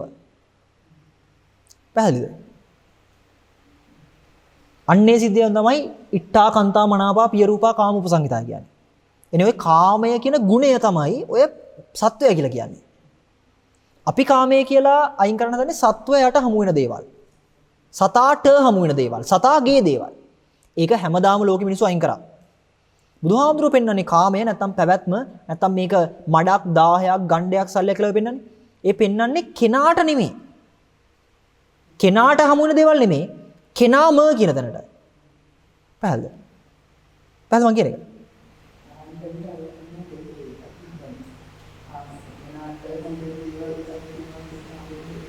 කෙනා ඒක ලෝනේ දැන් කෙනාට හමු වෙන කාමය අයින් කිරීම වගේ තමයි ඔය කාමයේ ආධිනව දකින්න හදන එක. පැහැදිලිද? එතකොට ඒ කියන්නේ ආදි බ්‍රහ්මචර්යාවටනේ. පැහැදිලිද? ඒක වෙන්න ඕනේ අනිවාර්යෙන් හොඳේ. ඒක නොවෙන්න ඕනේ කියලා නෙමෙයි මං කියන්නේ. හැබැයි ඒක නෙමෙයි අවසානය. කාමය නැත්තම් ඒ ಗುಣ ස්වභාවයම පිරිසිදු දකින්න එක. අර රජනීය බවම අල්ලගන්න එක. දැන් ඒ කියන්නේ ඔය උතනදී මං හිතන්නේ ඊළඟ ඡේදෙදී ඔගේ කියන බුදුහාමුදුරුවෝ ඔක කොහොමද නොවෙන්නේ කියන එක. දැන් මම උදාහරණයක් සරලව කියන්නේ හරිද? මේ උදාහරණයක්. අපිට යම් දෙයක් සම්බන්ධව සතුටු සිතක් ඇති වෙන්නේ ඒක සම්බන්ධව මම හිතන් ඉන්න කෝණයට ගැළපෙන විදිහ දත් වෙනවනම්. හරිද?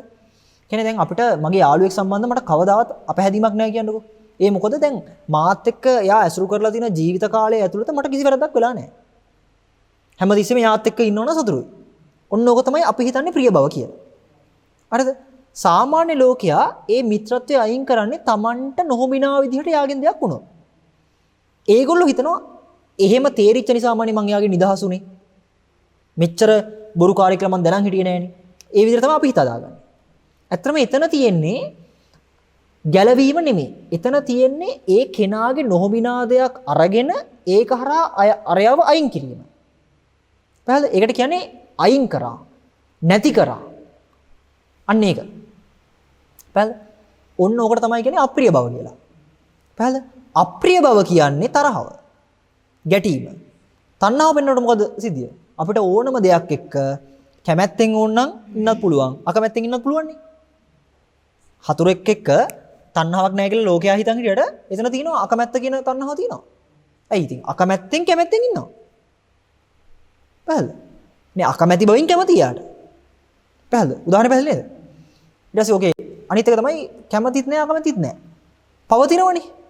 ඒ කියන්නේ මොකද්ද? ඔව් අර මධ්‍යස්ථ බවින් කැමතියලා. පැහැදිලිද? උපමා පැහැදිලි නේද? මම එතකොට මෙතන අදහස් කරන්න ගියේ ඔය තුනටම යන්න පුළුවන් හැකියාව තියෙන්නේ මෙමා කියන සිද්ධිය නිසා. ඔන්න ඔය හැමතැනම ආශ්‍රය කරන්න පුළුවන් වෙන්න වැඩිපුරම ආශ්‍රය වෙලා තියෙන්නේ මෙමා කියන එක. පැහැදිලිද මං කියන්නේ? ඔන්න ඔය මෙමා කියන ස්වභාවය තමයි ඔය බුදුහාමුදුරුවෝ උතන ඔය ඉෂ්ඨකාන්ත මනාප ප්‍රිය කාමෝපසංහිත කියන තැනින් ගේන්නේ. හරිද? දැන් මෙතන ඒ පරයය අරන් තියෙන්නේ චක්කු විඤ්ඤේය, සෝත විඤ්ඤේය, ගාහන ජීවා කාය මන විඤ්ඤේය කියන එක. පැහැදිලි? මොකද බුදුහාමුදුරු පරයය පෙන්නකොට ස්කන්ධ ධාතු ආයතන ඉන්ද්‍රිය ඒ එක විදිහට පෙන්වන්න පුළුවන් නේ. ඒතර මෙතන මේ අර්ථ පෙන්වලා තියෙන්නේ ඇස කන නාසය දිව ශරීරය මනස කියන ඒ පැත්තට දාලා. පැහැදිලිද? ඒතර දැන් මට මේකේ ප්‍රධාන වශයෙන් කියන්න ඕනේ මෙතනදී දැන් චක්ෂුර් විඤ්ඤය රූපායතනය සම්බන්ධව මනසින් මනසිකාරය කළ වැඩක් නැහැ.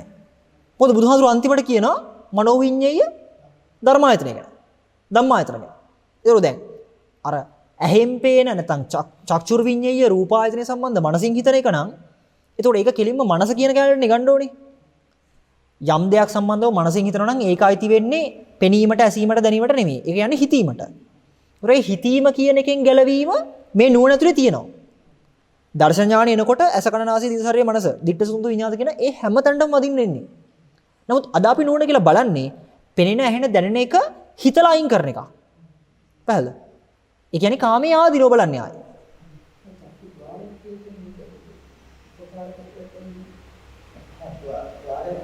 ඒක මනෝද්වාරය කියලා කියනවනේ. ඒ මනසවත් ద్వාරයක් කියලා කියනවනේ.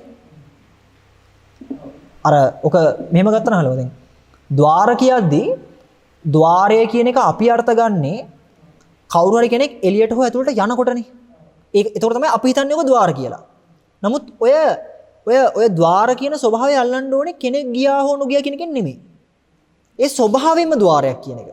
අන්න ඒ වගේ ගතියක් තමයි ඔය ඉෂ්ඨකාන්ත කියන්නේ. ద్వාරයක් කියලා නිකන්. පැහැදිලිද?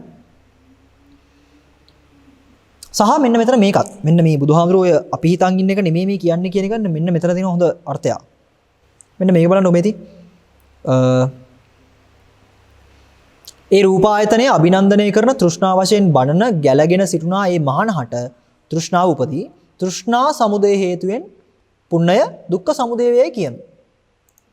මේ පෙන්වන්නේ කෙලින්ම දුක්ඛ සමුදයට. ඒ කියන්නේ මේ පෙන්වන්නේ කෙලින්ම ආර්ය සත්‍ය පැත්තට. පැහැදිලිද? නිකන් හිතන්න අපි දන්න දුක් ටික, අපි දන්න වැළපීම්, හඩා වැළපීම් ඔක්කොම අපි දන්න පැලස්තරයකින්, අපි දන්න ක්‍රියාමාර්ගයකින් අයින් කරන්න පුළුවන්. අපි හිතමුකෝ දැන් අපිට දැඩි දුකක් ආවමයි කියලා. ඔන්න බලන්නද? දැඩිම දුකක් ආවා මේ ජීවිත කාලෙම අඬන්නම හිටියේ. කොච්චර කාලයක් ඔය දුක තියෙයිද? මරණයට පස්සේ ඉවරයි. පැහැදිලිද? ඒසර තේරෙනවද දැන් අපි හිතන් ඉන්නේ දුක නම් ඔය දුක නම් බුදුහාමුදුරුවෝ පෙන්වලා තියෙන දුක කියලා අපි ගන්නෙ. ඔය දුක මරණයට පස්සේ ඉවරයි. මේ ලෝකේ වෙන්න තියෙන ලොකුම හිනේ පාත් උනත් මරණයට පස්සේ ඉවරයි. පැහැදිලි මං කියන්නේ. ඒතර තේරෙනවනේ ඒ අර්ථ නෙමෙයි මේ කියන්නේ දැන්. මේ දුක්ඛ සමුදයට කියන්නේ. ඒ කියන්නේ කෙලින්ම සසරේ තියෙන පැවැත්මට කියන්නේ. පැහැදිලිද?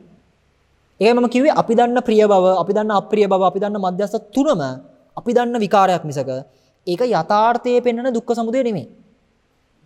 යථාර්ථ දුක්ඛ සත්‍ය නෙමෙයි. මොකද අපිට හැමතිස්සෙම අමතකයි අපි මේ ලෝකේ හැමෝම හොයන් යනවා. හරිද? ඒ හොයන් යන කෙනාව අල්ලගන්නයි අමතකුනේ කියන එක. හොඳ කතාවක් තිබ්බා මේ එක්තරා ආයතනයක ඒ ආයතනයේ සේවකයන්ට ඒ සේවකයෝ වැටලා තිබ්බ මානසිකත්වයෙන් සෑහෙන පල්ලෙහාට ඒ කියන්නේ ඒ ආයතනය ඉහළට යන්නෙත් නැහැ. හරිද? ඒ ආයතනයේ කිසිම performance පැත්තෙන් හොඳ උඩට එන්නේ නැහැ කවදාවත්. එන්නේ නැහැ ආයතනේ බංකොලොත් වෙනවා. ආයතනයේ ප්‍රධානියෝ තීරණය කළා මේකට හේතුව හොයන්න. හේතුව හොයලා බලනකොට ඒකට හේතුව හම්බුණා. ඒ හේතුව තමයි මේ සේවකයන් අතරේ සේවකයන්ට පිළිකුල් සහගත සේවකයන්ට එපා වෙච්ච සේවකයන්ට හතුරුකම් කරන තව පිරිසක් ඉන්නවා. හරිද? ඕක අරගෙන ඒ ප්‍රධාන මේ අධ්‍යක්ෂක මණ්ඩලය තීරණයක් ගත්තා මේ ඉන්න හතුරුන්ව අයින් කළා දාන්න ඕනේ කියලා. හරිද?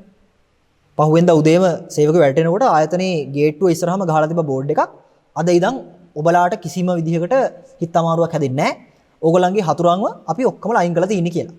ඒ අයින් කරපු හතුරුන්ව බලා ගන්න ඕන නම් මේ දෙවනි හෝල් එකේ තුන්වෙනි කාමරය ඇතුළට යන්න. ඒකේ තියෙනවා රෙදි වලින් වහපු මේ කුටියක්. එතනට ගිහිල්ලා බලන්න. ඒකේ නම් ටික ගහලා තියෙනවා කියලා. දැන් සේවකයන්ට ලොකු උත්තේජනයක් ආවා. හරිනේ දැන් ප්‍රශ්නෙට විසඳුමක් ආවා. සේවකයෝ පොලිමට එකිනෙකා යනවා. ගිහිල්ලා එළියට එන කට්ටිය hina වෙවි එනවා. හරිද? ඇතුළට ගිහිල්ලා බැලින්නම් අර කර්ටන් එක ඇරලා බැලුවම තියෙන කන්නඩිය. හරිද? ලොකම හතුරා ඉතින් තමා. හරිද? එනේ අනිත් කට්ටියව අස් කරලා වෙන කට්ටියව නිරපලා හරියන්නේ නැහැ. මොකද ඒගොල්ලෝ හිතන් ඉන්නවා මේගොල්ලෝ හතුරු කියලා මේගොල්ලෝ හිතන් ඉන්නවා අරගොල්ලෝ හතුරු කියලා. හැබැයි මේ හතුරා කියලා මෙච්චර ගහමරා ගන්න ප්‍රධාන හතුරා තමයි තමන් කියන එක තමයි පෙන්වන්නේ. කන්නඩියට දාලා. සමහරවිට මේ ළඟදී හම්බුණාක පෝස්ට් එකක් ඒකේ තියෙනවා මේ කොහරි ලෝකේ තියෙන එක මේ සත්ව උද්‍යානයක වෙනම තියනවලු සිරමැදිරියක් නැත්නම් අර සතු කූඩු කරන කූඩුවක්. ඒකේ තියෙන්නේ දැනට මේ ලෝකේ බිහි වෙච්ච භයානකම සත්වයා මෙයා කියලා. එතන තින්නේ ලොකු කන්නඩියලු. පැහැදිලි මං කියන්නේ. උදාහරණ තමයි කියන්න වෙන්නේ. හරිද? එතකොට දැන් මම මේක කියන්නේ කීකයි. අපි හැමතැනම ප්‍රිය මధుර භාවය හොයනවා, අප්‍රිය මధుර භාවයෙන් ගැලවෙන්න හදනවා, මධ්‍යස්ථ භවයේ ළඟින්න හදනවා. ඔය ඔක්කොම කරන්නේ අර ප්‍රධාන හතුරා. අර භයානකම සතා. මේ එතනට පෙන්වන්නේ වැඩේ. හරිද? එතකොට දැන් හොඳට මම කියන එක. අපි ගමු කන්නඩි උපමාව. ඔය කන්නඩිය කියන එක දාන්න උනේම කෙනාව පෙන්වන්නනේ. ඒතර කෙනා ඉන්න තාක්මනේ කන්නඩිය පවතින්න ඕනේ.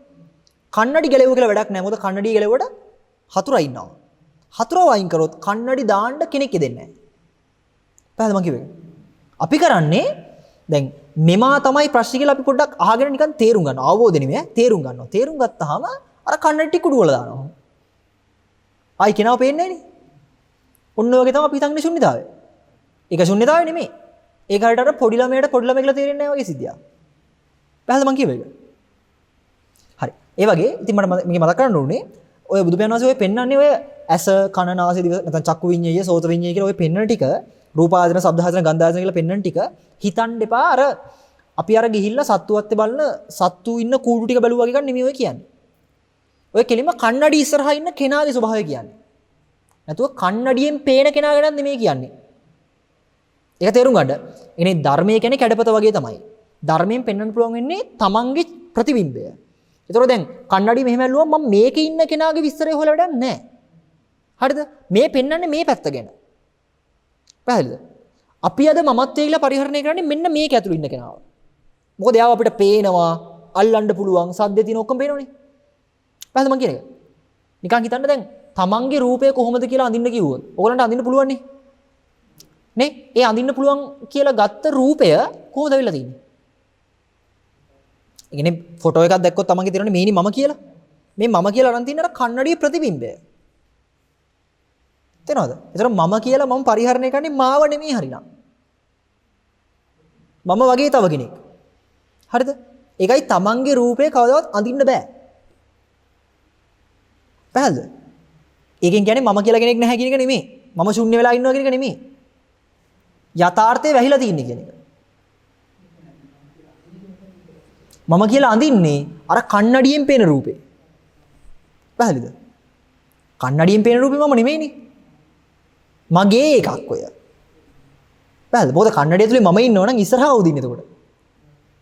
තේරෙනවද? ඒ කියන්නේ දැන් ෆොටෝ එකක් අරගෙන සෙල්ෆි එකක් ගහලා සෙල්ෆි එකක් අරගෙන මේ ඉන්නේ මම කියලා කියනවා. දැන් මෙතන මම නම් ඉන්නේ මේ ඉන්නේ මම කියලා මෙහි කවුද කියන්නේ? ඒක පැහැදිලිද?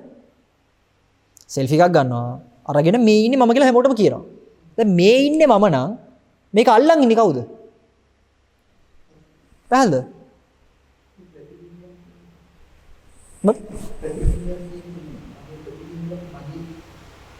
ඔව් එතන ඒ දැන් මේ සෙල්ෆියේ තියෙන්නේ මගේ ඡායාරූපය මිසක මම කියන ඡායාරූපේ නෙමෙයිනේ. ඒක මම කිව්වේ. ඒ මම කිව්වේ දැන් අර සත්තුවත් ඉස්සරහට ගිහිල්ලා ඒ කන්නඩිය ඉස්සරහෙන් බලලා මෙයා තමයි ලොකුම සතා කියලා තේරුම් ගන්න වැඩක් නැහැ. හරිද? ඒ කියන්නේ මෙයා තමයි භයානකම සතා කියලා මෙමාව තේරුම් ගත්තේ නැත්නම් අර කට්ටිය හිතා ගන්නවා නේ මෙයා වගේ සතෙක්. හරිද? මෙහිම සතෙකුත් ඉන්නවනේ කියලා. අර එක සිද්ධියක් තියෙනවා. ඒක මේ ගැමියෙක් අරඹයා කරපු කතාවක්. ඒ ගැමියා මේ පාරේ ඇවිදිනකොට ඈත දිස්නේ ගහනවා. මිනිහා පටස් ගාලා ගිහලා බලනවා මොකද්ද කියලා. බැලින්නම් තාත්තගේ රූපේ. හරිද? අනේ බුදු තාත්තේ කොහෙද හිටියේ කියලා ගන්නවා අරගෙන. ඒ තාත්තගේ රූපයක්වත් තිබිලා නැහැ. හරිද? ඊට පස්සේ ඕක අරන් එනවා ගෙදර. ඔය ෆොටෝ එක. අරන් ඇවිල්ලා හැමතිස්සෙම බලනවා තාත්තගේ මොනේ තින්ද. මැරිලා දැන් තාත්තා එකම සිහිවන්නේ ඕක විතරයි. ගෙදර හිටපු ගම මහගේ බලනවා දැන් වෙන්ද වගේ වෙලා කතා බහ කරන්නෙත් නැහැ, කන්න බොන්නෙත් නැහැ. මොකද්ද ගේ කාමරය ඇතුළටලා කරන්න කියලා බලනකොට මේ ගමහාමයට පේනවා මේ ෆොටෝ එකක් අරගෙන නිරන්තරයෙන් බල බල hina වෙනවා. හරිද? ගමහාගේ හිතනවා මේ වෙන කාන්තාවගේ රූපයක් වෙන්නද කියලා. හරිද? ඊට පස්සේ අර ගමයා නිදාගත්ත වෙලාවේ අර කොට්ටයට තිබ්බ ෆොටෝ ෆ්‍රේම් එක ඇතුළට බලනකොට ගෑනු කෙනෙක්. දැන් ඉතින් හරි. දැන් ඉතින් ගෙදර ඉද්ද වටන් ගත්තා. ඉතින් අර ගමයා කල්පනා කරා මොකද්ද මේ කඩම් පහත් වෙච්ච වින්නයි කියලා. ඊට පස්සේ කිව්වා නෑ උතන ඉන්නේ අපේ තාත්තානේ කියලා. මේ දෙන්නකො පෙන්නන්න කියලා ගමයා ගත්ත ගමන් තාත්තා ඉන්නේ. තමුසි බොරු කියන්නේ කියලා ගම මහගේ අරන් පෙන්නනකොට වෙන්නේ ගෑනු කියලා. සිද්ධ තේරෙනව නේද? අර දිස්නේක ගහ තිබේ කන්නඩිය. ගමයයි ගම මහගේ කන්නඩි දැකලා නැහැ. පැහැදිලිද? එතන තේරුණාද ගම මහගේගේ සහ ගමයාගේ චින්තනයේ තිබ්බ වෙනස? ඒගොල්ලන්ට තේරුන්නේ නැහැ මේ පේන්නේ තමන්ව කියන එක. ඒගොල්ලන්ට කෙලින්ම හම්බුනේ වෙන කෙනෙක් ඉන්නේ කියලා උතන. පැහැදිලිද මං කියන එක? ඒ වගේ මේක දැකලා වැඩක් නැහැ. එනි මේ සූත්‍රය පෙන්වන්නේ කන්නඩියෙන් පේන දේ මම කියලා ගන්න නෙමෙයි. තේරෙනවද මේ ප්‍රතිබිම්බය දක්වන්න පුළුවන් මේ පැත්තේ කෙනාව කියන්නේ. පැහැදිලිද? එනි කන්නඩි ඉස්සුවාම ගමයට ගමයාව හම්බෙන්න ඕන මිසක් තව එයාගේ තාත්තව හම්බෙන්න බෑ. ඒ තාත්තා කියලා මොකක්ද නෙමෙයි. ඉතින් පුතාගේ හැඩරුවමනේ තාත්තට තියෙන්නේ. තාත්තා තරුණ කාලේ වගේ කියලා තමයි වෙන්නේ ඉතින්. පැහැදිලිද? සිද්ධ වෙහල් නේද? අන්නේ එතනටයි යෝග කියන්නේ. පැහැදිලිද? හරි. අපි එතනට ගියොත් මෙන්න මේක බලන්න. මෙන්න මෙතන කියනවා සන්තිකෝ පුන්න චක්කු වෙඤ්ඤේයා රූපා ඉට්ඨාකාන්තා මනාපා පිය රූපා කාමෝපසංහිතා රජනීයා තංචේ බික්කු නාබිනන්දති. ඔන්න දැන් ඉස්සලා පෙන්නුවේ අබිනන්දති කියන එක. දැන් පෙන්වනවා අනිත් පැත්ත. ඒ කියන්නේ සමුදය පෙන්නලා නිරෝධය පැත්තට කියන්නේ නාබිනන්දති නාබි වදති නාජ්ජෝ සහය තිට්ඨති තස්සතං අනබිනන්දතෝ අනබි වදතෝ අනජ්ජෝ සහය තිට්ඨතෝ නන්දි නිරුජ්ජති. නන්දි නිරෝධෝ දුක්ඛ නිරෝධෝ පුණ්ණාති වදාළ. ඕකම බුදුහාමුදුරුවෝ ඊට පස්සේ ඊතුරු සියල්ලටම කියනවා සන්තිකෝ පුන්න සෝත විඤ්ඤේයා සද්දා ගාන විඤ්ඤේයා ගන්ධා ජීවහා විඤ්ඤේයා රසා කාය විඤ්ඤේයා පොට්ටබ්බා මනෝ විඤ්ඤේයා ධම්මා ඉට්ඨාකාන්තා මනාපා පිය රූපා කාමෝපසංහිතා රජනීයා තංචේ බික්ඛු නාබිනන්දති නාබි වදති නාජ්ජෝ සහය තිට්ඨති තස්සතං අබිනන්දතෝ තස්සතං අනබිනන්දතෝ අනබි වදතෝ අනජ්ජෝ සහය තිට්ඨතෝ නන්දි නිරුජ්ජති නන්දි නිරෝධෝ දුක්ඛ නිරෝධෝ පුණ්ණාති වදාන. ඒ මම මෙතන සිංහල කියලා කියන පුණ්‍යය ඉෂ්ට වූ කාන්ත වූ මනාප වූ ප්‍රිය ස්වરૂප වූ කාමෝපසංහිත වූ රංජනාර වූ චක්ෂුර් විඤ්ඤේය රූපායතන කෙනෙක් ඇත. ඉදින් මහණ රූපායතන අභිනන්දනය නොකරේද තෘෂ්ණාව විසින් නොබෙනේද ගැලගෙන නොසිටුනේ වේද ඒ රූපායතන අභිනන්දන නොකරන තෘෂ්ණාහෙයින් නොබනන ගැලගෙන නොසිටිනා ඒ මහණට තෘෂ්ණා නිරුද්ධ වෙයි. තෘෂ්ණා නිරෝධ හේතුවෙන් පුණ්‍යය දුක්ඛ නිරෝධ වේයයි කියන්න. ඉස්සලා බෙනුවේ දුක්ඛ සමුදය. ඒ කියන්නේ බැසගෙන ඒකේ läගුම්ගෙන සතුටු වෙවි ඉන්නවා කියන ගතිය එන්නේ ඉෂ්ඨකාන්ත මනාප පිය රූපය කියන එක සම්බන්ධව තියෙන මුලාව නිසා. මම කිව්වේ නෑ කෙනාට කියලා. හරිද? මම ඔය කියන්නේ අර කන්නඩි ඉස්සරහා ඉන්න ඒ සිද්ධියට. කන්නඩියෙන් පේන කෙනාට නෙමෙයි. හරිද? දැන් මෙතන මොකද්ද මේ සිද්ධිය? හොඳට බලන්න. අපි ගමු අර ගම මහගේගේ කතාව. අර ගමයට ගුටි කණ්ඩ උනේ. ඒ සියලු දුක පටන් ගන්න මුල් උනේ කන්නඩිය ඇතුලෙන් පේන ප්‍රතිබිම්බය සම්බන්ධව තියෙන නොදැනුවත්කමද ප්‍රතිබිම්බය හදන්න තමන්ගේ පැත්තේ තියෙන නොදැනුවත්කමද? අපිට හිතෙන්නේ කොහොමද කතාව බලනකොට ප්‍රතිබිම්බය නිසායි ගුටි කණ්ඩ උනේ කියලා. ඇයි? ගම මහගේ ගත්තේ වෙන ගෑනු කෙනෙක් ඉන්නවා කියලා තමන්ගේ පැත්තට නෙමෙයි. ප්‍රතිබිම්බයට. ඒක ප්‍රතිබිම්බයක් නෙමෙයි ගම මහගේට තව ගෑනු කෙනෙක්. ගමයා අච්චර සතුටුනේ තාත්තව හම්බුණා කියලා ගමයා දැක්කේ නැහැ මේ ඉන්නේ තමන් කියන එක. පැහැදිලිද? එනි මේ ඉන්නේ තමන් නෙමේ මේ තමන්වයි මෙහෙන් පේන්නේ කියන එක. පැහැදිලිද? ගමයා ගත්තේ කෙලිම මේ ඉන්නේ තාත්තා කියන එක. හරිද? අපි අපිට වඩා තීව්‍රයි ගම මහගේ පැත්තෙන් ගියා නම්. ගම මහගේ ගමයාත් එක්ක රණ්ඩු වෙන්න හේතුව තමයි වෙන කෙනෙක් ඉන්නවා කියන එක. පැහැදිලිද? ඒතර දැන් උඩින් පෙවුනට ප්‍රශ්නේ තියෙන්නේ ඔතනයි කියලා ඇත්ත ප්‍රශ්නේ තියෙන්නේ ඔතන නෙමෙයි. කාම ඒ ආදීනවය තමයි අර ගම මහගේට සහ ගමයාත් එක්ක ඇති කරගත්ත රණ්ඩුවට හේතු වෙච්ච අර වෙන කාන්තාව කියලා ගත්තේ. අන්න ඒක තමයි කාමයේ ආදීනව කොටස වගේ ටික. ඒකත් එක තමයි මිනිස්සුට වෙන්නේ. හැබැයි ගුණය කාමය කියන ගුණයම තමයි අර ගම මහගේ කියන කොටසේ තියෙන්නේ. පැහැදිලිද? ඒ කියන්නේ ප්‍රතිබිම්බ කොටසත් එක්ක ඔට්ටු වෙනවනේ ඒ තව කෙනෙක් කියලා. ඒක තමයි ලෝකයා කතා කරන දුක් ටික.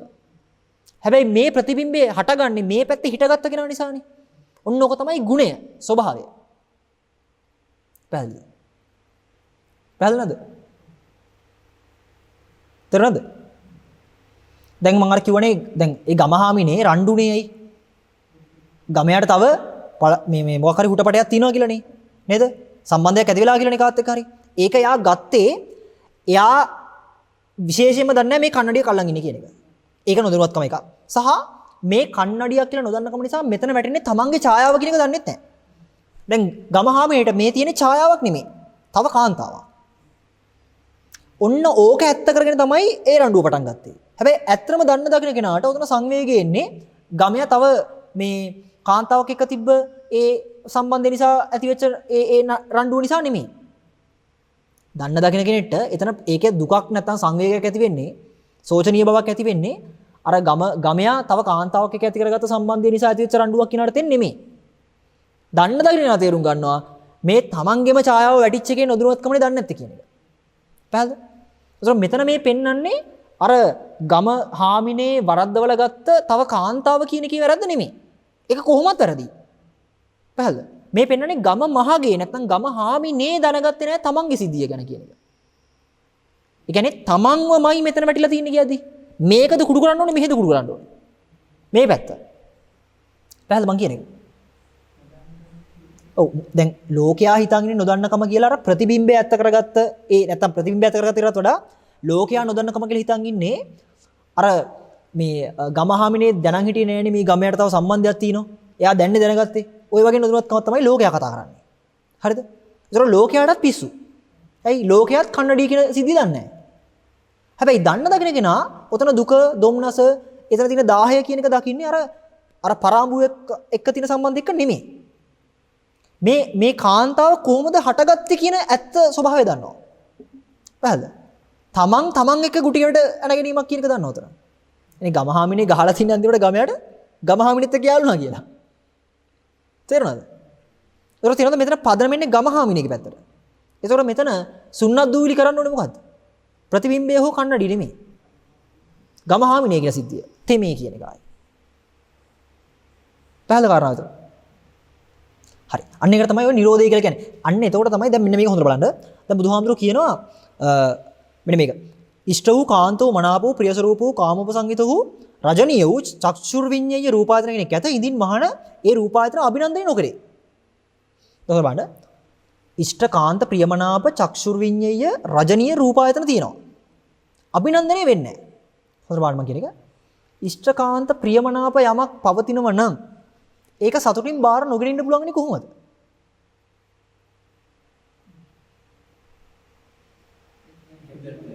හා? හරවන්නද? ඉෂ්ඨකාන්ත නැත්නම් අපි ගමු සතුටු සිත් ඇති කරන සතුටෙන් බාර ගන්න පුළුවන් දෙයක් තියෙද්දි ඒක සතුටින් බාර නොගෙන ඉන්නේ කොහොමද කියලා අහුවාම අපිට සරලවම එනවා ඒ තියෙන දේ දෝෂය දැකීම තමයි කියලා. ඔව් ඒකේ දෝෂය දැක්කම සතුටින් බාර ගන්න ඕනේ නැහැ නේද කියලා. පැහැදිලි. ඒකට කියන්නේ ඕක නෙමෙයි. ඒකට කියන්නේ පටිගය. ඒකට කියන්නේ අර අඩුපාඩු බලලා අයින් කරනවා කියලා. මේක නෙමෙයි කියන්නේ. පැහැදිලි මං කිව්වේ. ලස්සන අපි අහන්න ආසම සින්දුව යනවා කියමුකෝ. ඕක අහන්න නැතුව ඉන්නේ කොහොමද? හරියට පිච් එකට කියලා නැහැ. එහෙම තබ්ලා පාරක් වදිනවා. එහෙම කියලාද ගන්නෙ? එහෙම හොයන්නත් අහන්න එපා හොඳට එතකොට. තේරෙනවද මං කියන එක? තේරෙන්නේ නැද්ද? යම් දෙයක වාසි බලන්න මහ ලොකුවට හොඳට බලන්න ඕනේ නැහැ. අහම්බෙන් දැක්කත් ලස්සන කියලා ගත්ත හැකි. හැබැයි ඒකේ අඩුපාඩු වෙන කොච්චර හොඳට බලන්න ඕනද? පැහැදිලි මං කියන්නේ. ඒ පටිගය කියන එක මේ ලේසි නෑ. يعني උපරිම වන්දනයක් ඕක. පැහැදිලිද? ඒතර මට මෙතන කියන්න ඕනේ දැන් ඔය අභිනන්දනේ නොවේ. තෘෂ්ණා දෘෂ්ටි වලින් බැස නොගනී කියන තැන. අනජ්ජෝසාය තිට්ඨති. ඒ කියන්නේ බැස නොගනී කියන එක. බැස ගන්නේ නෑ නෙමෙයි බැස නොගනී කියන එක. ඒ වගේ තැනක හොඳට බලන්න අපිට දැන් කවදාවත් මේ කරන්න බෑ සිද්ධිය දැන්. තේරෙනවද? ඒ කියන්නේ මම මේ උදාහරණ කරන දැන් අභිනන්දනේ නොවේ කියලා ගන්නකො සතුරු නොවේ. බලන්න ගම මහගේට පුළුවන් අර තමන් ඉස්සරහා තියෙන කාන්තාවකගේ ෆොටෝ එක නම් තමන්ට පේන්නේ තාම එයාත් එක්ක ඇලෙන්නේ නැතුව ගැටෙන්නේ නැතුව ඉන්න. තේරෙනවද? මෙහෙම තමයි මිනිසුන්ගේ හැටි. හරිද? කොහොමද මිනිස්සු කියන්නේ තව කාන්තාව පස්සේ යන කට්ටිය. මම හිත හදා ගන්නවා මේක තමයි ලෝක ධර්මතාවය කියලා මේකත් එක්ක ඒකේ ගැටෙන්නේ නැතුව ඉන්න පුළුවන් නේ. එනේ අභිනන්දනේ නොකර ඉන්න පුළුවන්. එතන ඇත්තටම හිතුණට අභිනන්දනේ නොවෙනවා කියලා එතන තියෙන උපරිම අභිනන්දනය. ඇයි මෙයා තරහෙන් අභිනන්දනය කරනවා මේක දැන්. මේකනේ දැන් ඒ උපමාවට ගත්තොත් ඒ මිනිස්සයා වෙන කාන්තාවක් එක්ක යනවා කියන සිද්ධිය කැමැත්තෙන් බාර ගන්න නැහැ නේ ඔය කවුරුත්. පැහැදිලිද? ඉන්නේ ආස නැහැ නේ එහෙම.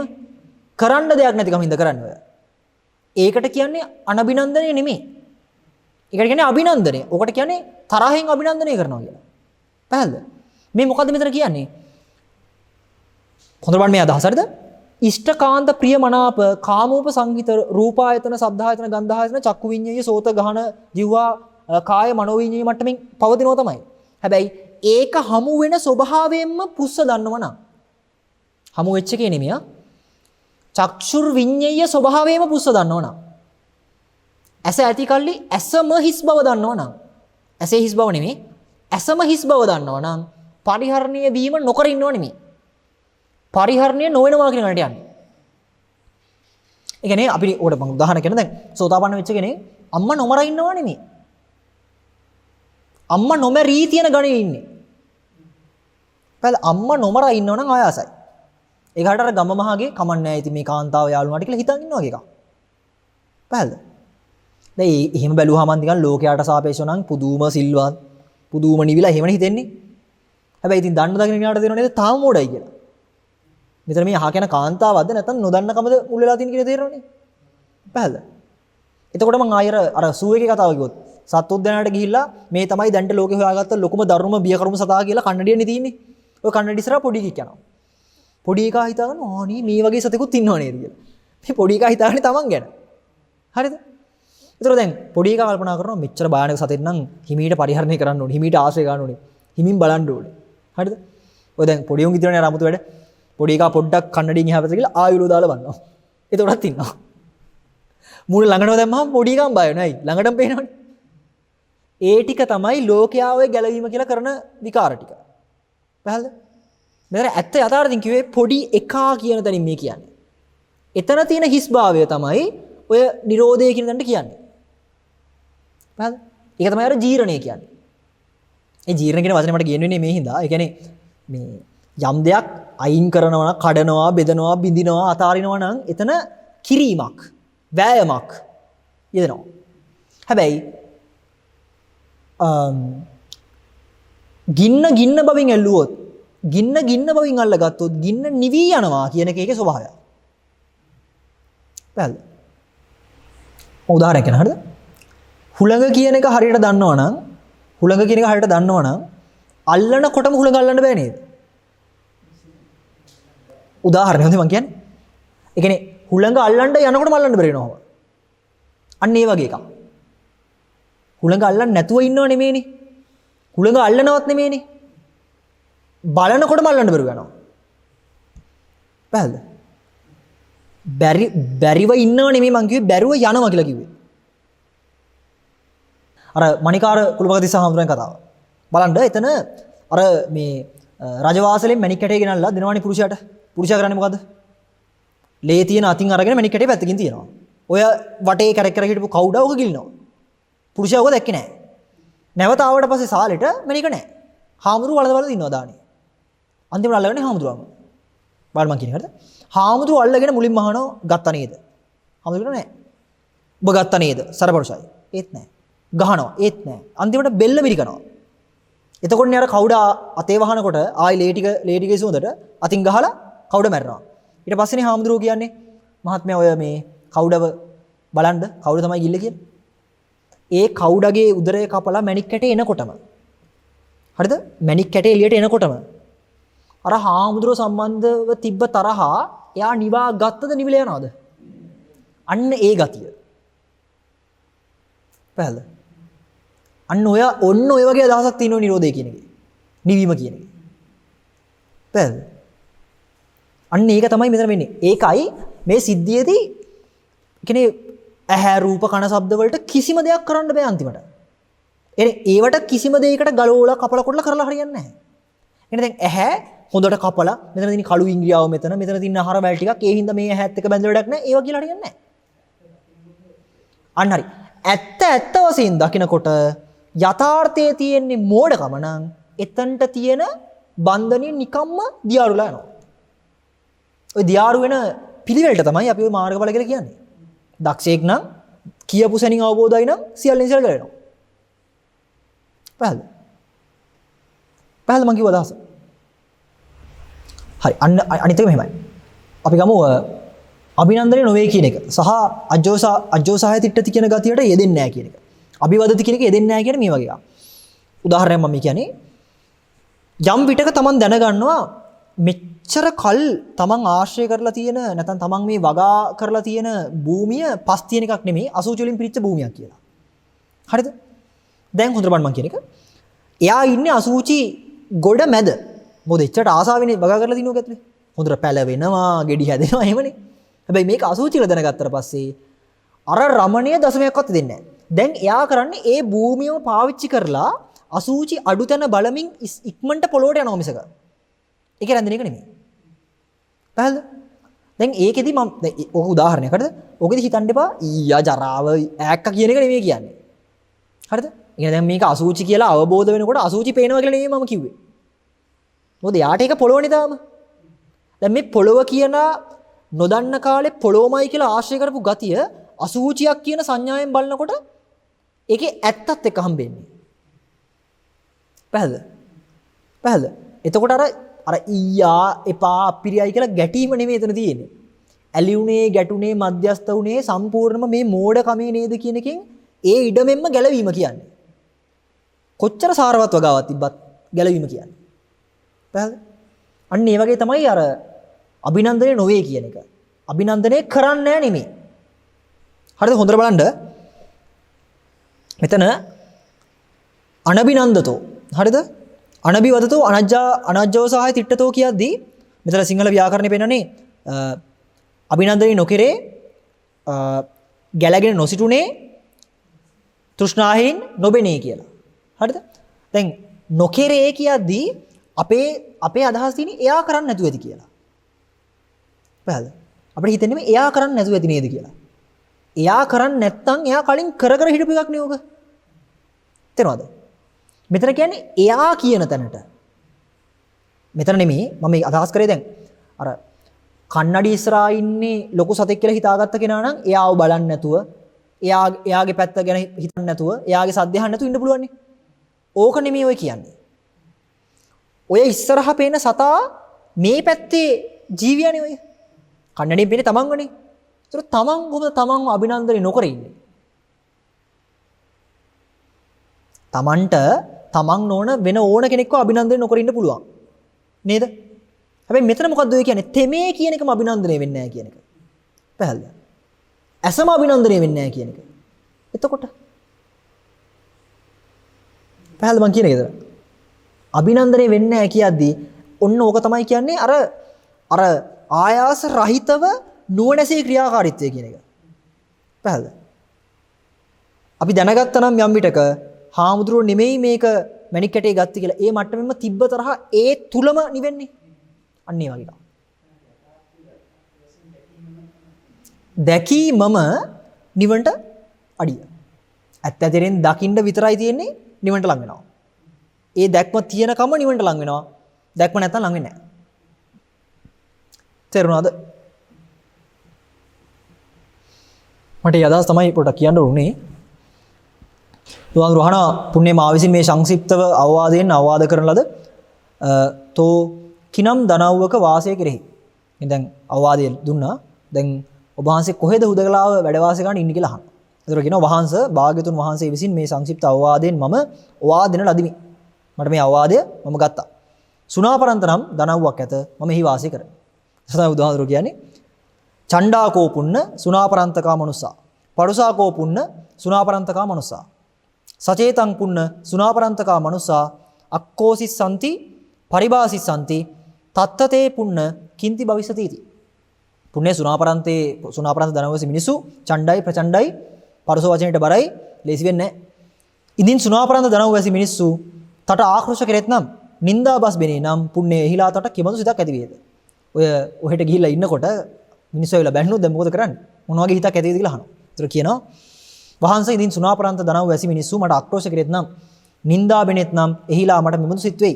සුණාපරන්ත වැසි මේ මිනිස්සු ඒකාන්තයෙන් භද්‍රේහ. භද්‍රයි කියලා කියන්නේ හොඳයි කියලා කියන්නේ. හරිද? බැන්නට කමක් නැහැ හොඳයිනේ ස්වාමීනි. සුණාපරන්ත වැසි මේ මිනිස්සු ඒකාන්තයෙන් භද්‍රේහ යම් හේකින් මොහු මට අතින් පහර නොදෙන ලද්දාහු නම් එහෙයිනි. භාගතුන් වහන්සේ මෙහිලා මෙසේ සිත් වෙයි. සුගතයන් වහන්සේ මෙහිලා මෙසේ සිත් වෙයි. ඔබට බයිනවා නම් පුන්න මොකද ඔබ හිතන්නේ? බැන්නට කමක් නැහැ. ඉතින් කොච්චර හොඳ මට ගැහුවේ නැහනේ අතින් පයින්. ඊට පස්සේ අහනවා සුණාපරන්තේ මිනිස්සු අතින් පයින් ගැහුවා. ඊට පස්සේ කියනවා සුණාපරන්තේ මිනිස්සු ඒත් හරිම හොඳයි. මොකද මට අතින් පයෙන් ගැහුවට මට කැටින් පහර දෙන්නේ නැහැ. මට දඬු මුගුරු ගල් මුගුරු වලින් පහර දෙන්නේ නැහැ නේ ස්වාමීනි කියලා. ඊට පස්සේ කියනවා ඔය කැටි වලින් එනේ ගල් මුගුරු ඔය මොන හරි වලින් ගැහුවොත් ඊට පස්සේ බුදුහාමුදුරන්ට කියනවා ඒගොල්ලෝ කොච්චර හොඳද මට දඬු වලින් පහර දෙන්නේ නැහැ. හරිද? දඬු වලින් පහර දුන්නොත් ඊට පස්සේ කියනවා එතන සතින් පහර දෙන්නේ නැහැ. දඬු වලින් පහර දුන්නට කමක් නැහැ. කැපෙන දේවල් වලින් මට පහර දෙන්න එක නැහැ නේ.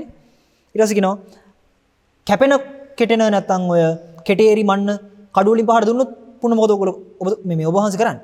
ඔබට කෙටේරි වලින් කඩු වලින් කිනිසි වලින් ඔයයන් පහර දුන්නොත් පුන්න ඔබට මොන වගේ හිතක් එන්න පුළුවන්ද? ඒතර තමයි කියන්නේ ඒත් ඒ මිනිස්සු ඒකාන්තයෙන්ම භද්‍රයි. කියන්නේ ඉතාලම හොඳයි මේ මිනිස්සු. මොකද මට ඕවෑන් සතින් පහර දුන්නාට මගේ ජීවිතේ තොර කරන්නේ නැහැ නේ.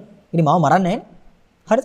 ඒ තමයි මෙතන කියන්නේ යම් හේකින් තියුණු සතින් මා දිවියෙන් තොර නොකරෙද්ද. එහෙයිනේ. ඉතින් මාගේ ජීවිතය නැති කරන්නේ නැහැ නේ බුදුහාමුදුරනේ. ඒ හින්දා ඉතින් ඒගොල්ලෝ හොඳයි තාම. ඊට පස්සේ තමයි බුදුහාමුදුරන් අන්තිමට අහන්නේ ඉදින් පුන්නය සුණාපරන්ත වැසි මිනිස්සු තියුණු සතින් තා දිවියෙන් තොර කෙරෙත් නම්. ඒ කියන්නේ ඔබ වහන්සේ අපවත් කළොත් ඔබ වහන්සේට මරණය දුන්නොත් ඔබට කොහොම එකක් හිතට එයිද? ඒතර කියනවා භාගතුන් වහන්සේගේ ශ්‍රාවක කෙනෙකුන් කයිනුදු දිවියෙනුදු පෙළන්නාහු ලැජ්ජා කරන්නාහු පිළිකල් කරන්නාහු ශස්ත්‍රාහරයකු සොයන්නාහු ඇත. මා විසින් නොසොයන ලදම ඒ ශස්ත්‍රාහකයා ලැබිනි. භාගතුන් වහන්සේ මෙහිලා මෙසේ සිටේ. ඉතින් ඔබ වහන්සේගේ ශාසනයේ යැපෙන ශ්‍රාවකයෙක්ට නිරන්තරයෙන් තියෙන නුවණ මොකද්ද? මේ ජීවිතේ සාරයි සුවයි සුන්දරයි කියන එකද? නෑ මේක අනිත්‍යයි දුක්ඛයි අනාත්මයි විපරිණාම ධම්මයි කය ධම්මයි වාය ධම්මයි කියන නුවණ තියෙන ඥාන දර්ශනය. අර කියන්නේ අනිච්ඡං කයට එන දුක්ඛං බයට එන අනාත්තං අසාර කටේ නැන්ති. සසර සම්බන්ධව ආරශාවීට හිතන එක. ස්වාමීනි ඉතින් මරණ කෙනෙක් ඇවිල්ලා කියන්නේ මෙච්චර මේ ලෝකේ තියෙන දුක මෙහෙම අවබෝධ උත්තමයෝ නිවන් දකින්නේ නැත්තම් පිරිනවම් පාන්නේ මරණයටපත් වෙන්නේ කොයි වෙලේද කියලා බල ඉන්න වෙලාවක මට ඒ මරණ මිනිමහරුවෙක් කියලා මට ඒක දෙනවනම් ඉතින් මම සතුටු වෙන්න ඕනද කියලා අහන්න. මේක පොඩි තැනක් තියෙනවා. දැන් මේක මෙහෙම මම වචනෙට ගේනකොට පොඩි එකක් එනවා. ඒ කියන්නේ දැන් මේ රහතුන් වහන්සේලා එහෙම නිකන් මැරෙන්න බලන් ඉන්නේ කියලා. ඒක නෙමෙයි මේ කියන්නේ. හරිද? කෙනෙක් මැරෙන්න බලන් ඉන්නේ අනිවාර්යයෙන්ම ජීවත් වීමේ ප්‍රශ්නයක් තියෙන හින්දා. පහළ දැන් සමහරවිට කියන්නේ මැරලා ගියා නම් හොඳයි මේ කර්මයෙන් කියලා. ඒ මොකද ඒගොල්ලෝ එහෙම හිතන්නේ ඒගොල්ලන්ගේ අත්දැකීම් වල ඊටාම ව්‍යසනකාරී අත්දැකීම් තියෙනවා. සුයිසයිඩ් වලට ප්‍රධාන හේතුව ඒකනේ. ඉතින් ජීවත් වෙන්න තරම් දැන් බලාපොරොත්තුවක් නැහැ. ඉතින් මිය යාම තමයි හොඳම දේ. පහළ ඒ වගේ මිනිස්සේ දැන් අපි හිතමු ඉච්ඡා බංගත්වයටපත් වෙච්ච ලෝකෙ කිසිම හවුහරණක් නැති මිනිස්සෙක්වත් කවුරු හරි කෙනෙක් ඇවිල්ලා වෙඩි තියලා දානවා මිනිහත් කියයි කැමතියි කියලා. ඒ ඉතින් ජීවත් වෙන්න ඕනේ නැහනේ. ඒ වගේ ලාමක අදහසක් නෙමෙයි මේ කියන්නේ. මම මේකට මෙහිම උදාහරණයක් කියන්නම් තේරුම් ගන්න. හරිද? හොඳට බලන්න. සියල්ලෙන් සියල්ල කරගත්ත. සියල්ලෙන් සියල්ල කරගන්න පුළුවන් නුවණක් ඥාන දර්ශනයක් තියෙන උත්මයෙක්. ඊටාම තීව්‍රයි ප්‍රතිපදාවේ. ඊටාම දක්ෂයි ප්‍රතිපදාවේ. ඊටාම දක්ෂයි ආරබිනේ. ඒතර උන්වහන්සේලා හැමතිස්සෙම ධර්ම මාර්ගයේ පූර්ණේ කිරීම සහ ධර්ම මාර්ගයේ අවසානයට ගමන් කිරීමම ජීවිතේ කරන් ඉන්නව මිසක ටික ටික කර ටික ටික ජීවත් වෙලා ටික ටික ආයෙ අර්ග කර එහෙම මාරු නෑ. අර කට්ටි මාරු ක්‍රමේ නෑ. ඉනි කාලෙකට ධර්මය අහනවා, කාලෙකට බණ භාවනා කරනවා, කාලෙකට නිදහස ඉන්නවා එහෙම නෑ. ඇයි? නුවණ සාවනම් එක දිගටම තියෙන්නේ කෙලවර වීම. මම මතක් කරලා දෙනවා මේ කාරණාව උත්ප්‍රේරකය කියලා කොටසක් තියෙනවා. උත්ප්‍රේරක. හරිද? උත්ප්‍රේරක වලින් කරන්නේ ඕනම ක්‍රියාවලියක ඕනම ඔපරේෂන් එකක අවසාන අවුට්පුට් එක අඩු කාල සීමාවකින් ගේන එක. තේරෙනවද? උත්ප්‍රේරණය කරනවා කියන්නේ ඒකනේ. මේ පුන්නහාමුදුරු කියන සිද්ධිය උඩින් ගන්න ඕනේ නැහැ කියලා මම අදහස් කරේ මේ හින්දා. පුන්නහාමුදුරුවේ නොකිය කියන්නේ පිරිණිවීම කියන තැනට උත්ප්‍රේරකයක් ඔය බුදුහාමුදුරු හපු අන්තිම සිද්ධිය. ඒ සියල්ලෙන් සියල්ල කරගත්ත කෙනෙක්ට නිවන් දකින්නවා කියන තැනනේ අවසානයේ පිරිනිවන් පානවා කියන තැනනේ. එතකොට ඒ පිරිනිවන් පෑම අභිමුඛයේ ඉන්න කෙනාට උත්ප්‍රේරකයක් වගේ තමයි ඔය බුදුහාමුදුරු අහන එක. බැරිලාත් මැරුවොත් එහෙම. ඊ ස්වාමීනි බලාපොරොත්තු වෙමයි ඉන්නේ කියනෝක.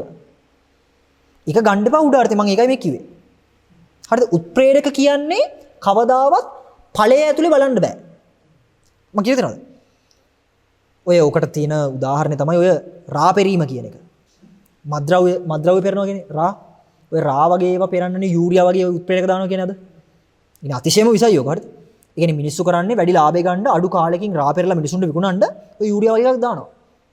එතකොට අර ප්‍රතිඵලයම දවස් ගාණක් පැහිලා එන මධ්‍යසාරයේම අර පැය ගාණින් එනවා. හරිද? මම උදාහරණයක් මේ උත්ප්‍රේරකයේ තියෙන ස්වභාවය පෙන්නන්න. හරිද? එතකොට කලයුත්ත කරලා හමාරයි ස්කන්ධ ක්‍රියාවලියේම දුක හරියට දන්න උත්තමෙට මේ ලැබෙන පන්නරේ උත්ප්‍රේරකයක්. ඉන්නේ ශනිකවම අවසානට යත හැකියි. බැල අන්නේ අර්ථය මම ඒක මතක් කරේ කවදාවත් අර පෙරලා එන රාවල යූරියා බලන්න වෙන්නේ නැහැ. පැහැදිලිද? පැහැදිලි මං කියන්නේ.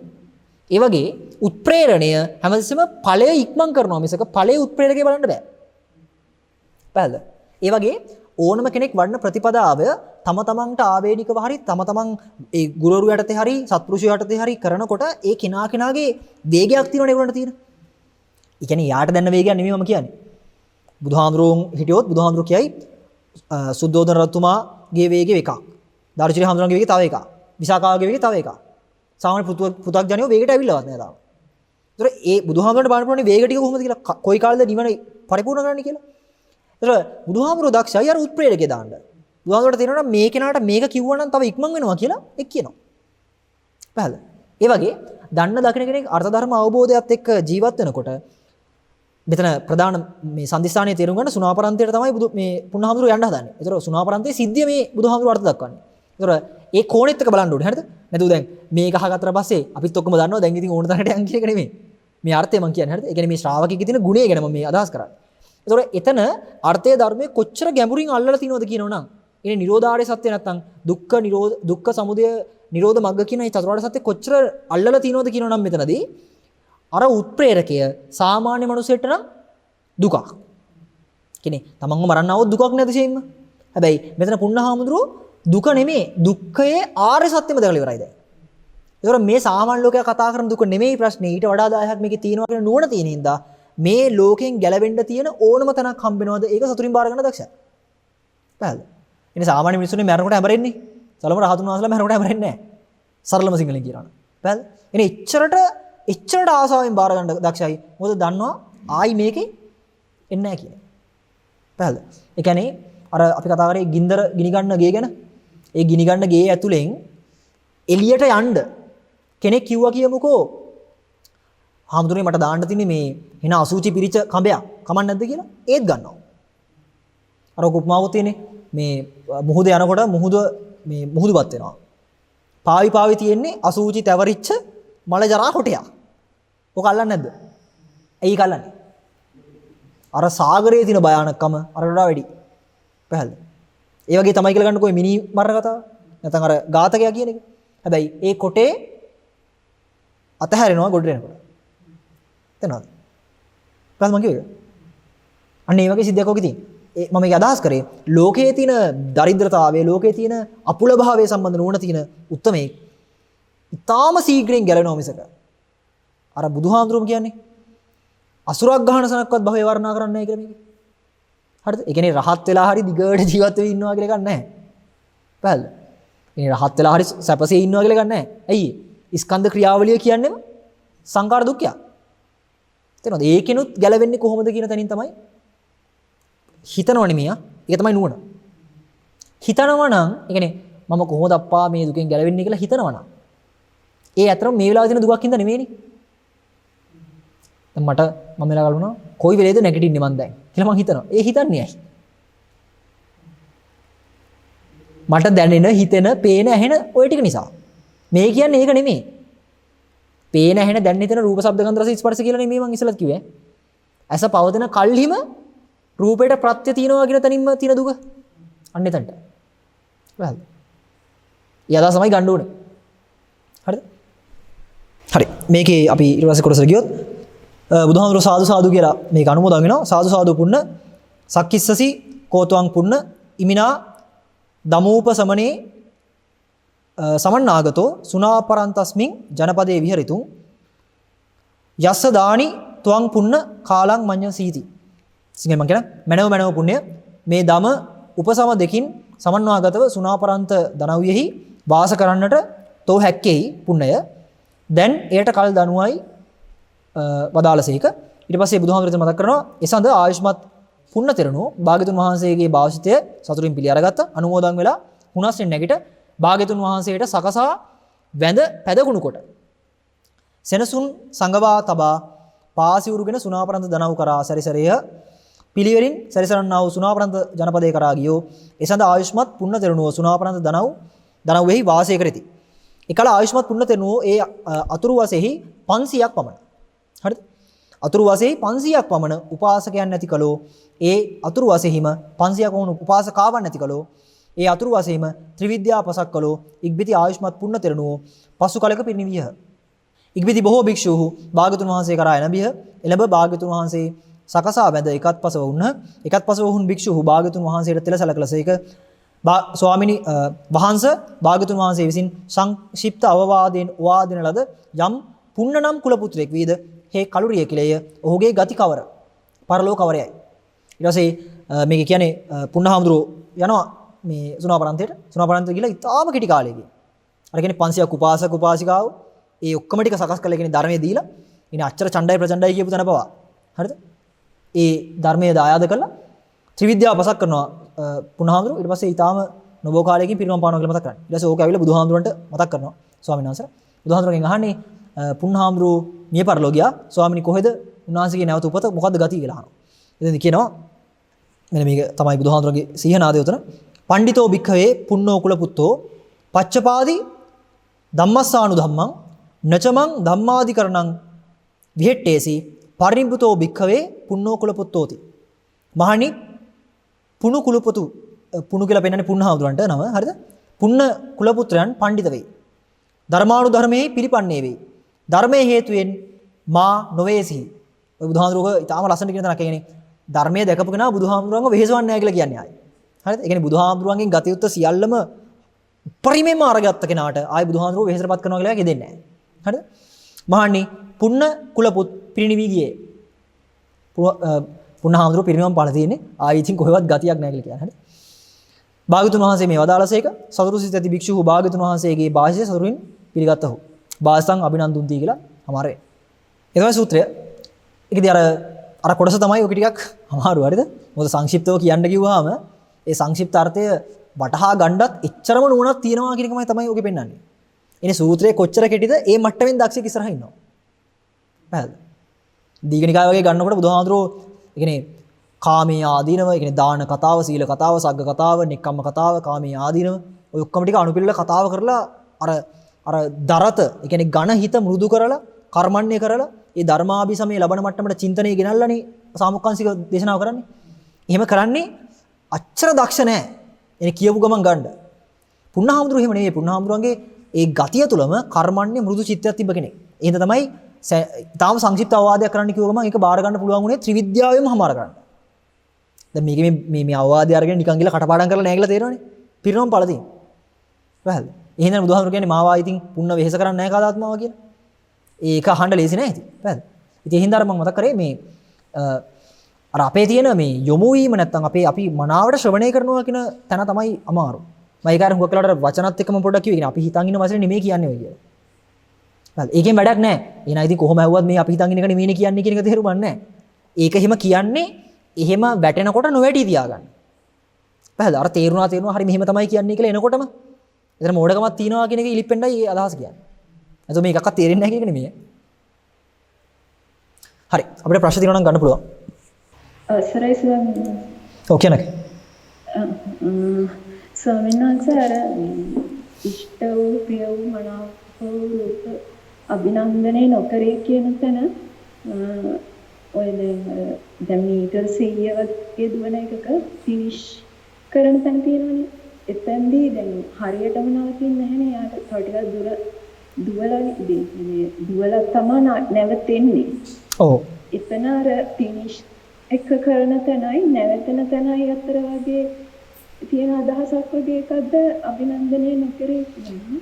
නෑ එහෙම ඒක ගන්න අමාරුයි. දැන් මෙතන දැන් අපි බලන්නේ මේ පුන්නහාමුදුරන් කතාව හැටියට පුන්නහාමුදුර මේ අවවාදේ ලැබුවාම රහත් වෙලා නෙමෙයි තියෙන්නේ. මේ කතාව හැටියට. උන්වහන්සේ අර සුණාපරන්තේට ගිහිල්ලා ඒ කාලය ගත කරාම තමයි මේ පිරිනමන පෑම ගැන මේක අදහස් වෙන්නේ. එතකොට මේ කතා කරන්නේ නුවණ ගැන. ඒ කියන්නේ අර අපි කතා කරලා තියෙන දැන් අනිත්‍ය දුක්ඛ අනාත්මය කියන ත්‍රිලක්ෂණ අවබෝධ වෙනකොට නিত্য සුඛ ආත්මීය භාවයේ මෝඩකම අහුවෙන්නේ. පැහැදිලි. ඒ හින්දාම තමයි නিত্য සුඛ ආත්මීය භාවයෙන් පරිහරණය නොවෙන්නේ සසර. පැහැදිලි මං කියන එක. ඒ කියන්නේ ඒ කියන්නේ යම් තැනක ධර්මාවබෝධය ලැබුවද ඒ මොහොතේ පටන් මොකක්ද යාගේ නුවණ? අනිච්ච දුක්ඛ අනාත්ම කියන නුවණ තියෙන්නේ. ඒතකොට එයා පරිහරණය කරන හැමතැනම මෝඩකම අහුවීම වෙන්නේ. ඒ කියන්නේ පරිහරණය කරන හැමතැනම මෝඩකම හම්බ වෙනවා කියන්නේ අර සතෝද්‍යානයට ගියාම කන්නඩියෙන් පෙනෙන සතා භයානකයි කියලා කියන එක නෙමෙයි. මේ පැත්ත භයානකයි කියන එක දන්නවා. හරිද? හරිද මම කියන්නේ. අන්න ඒ භයානක ගතිය දුක්ඛම් බයට එන කියන්නේ.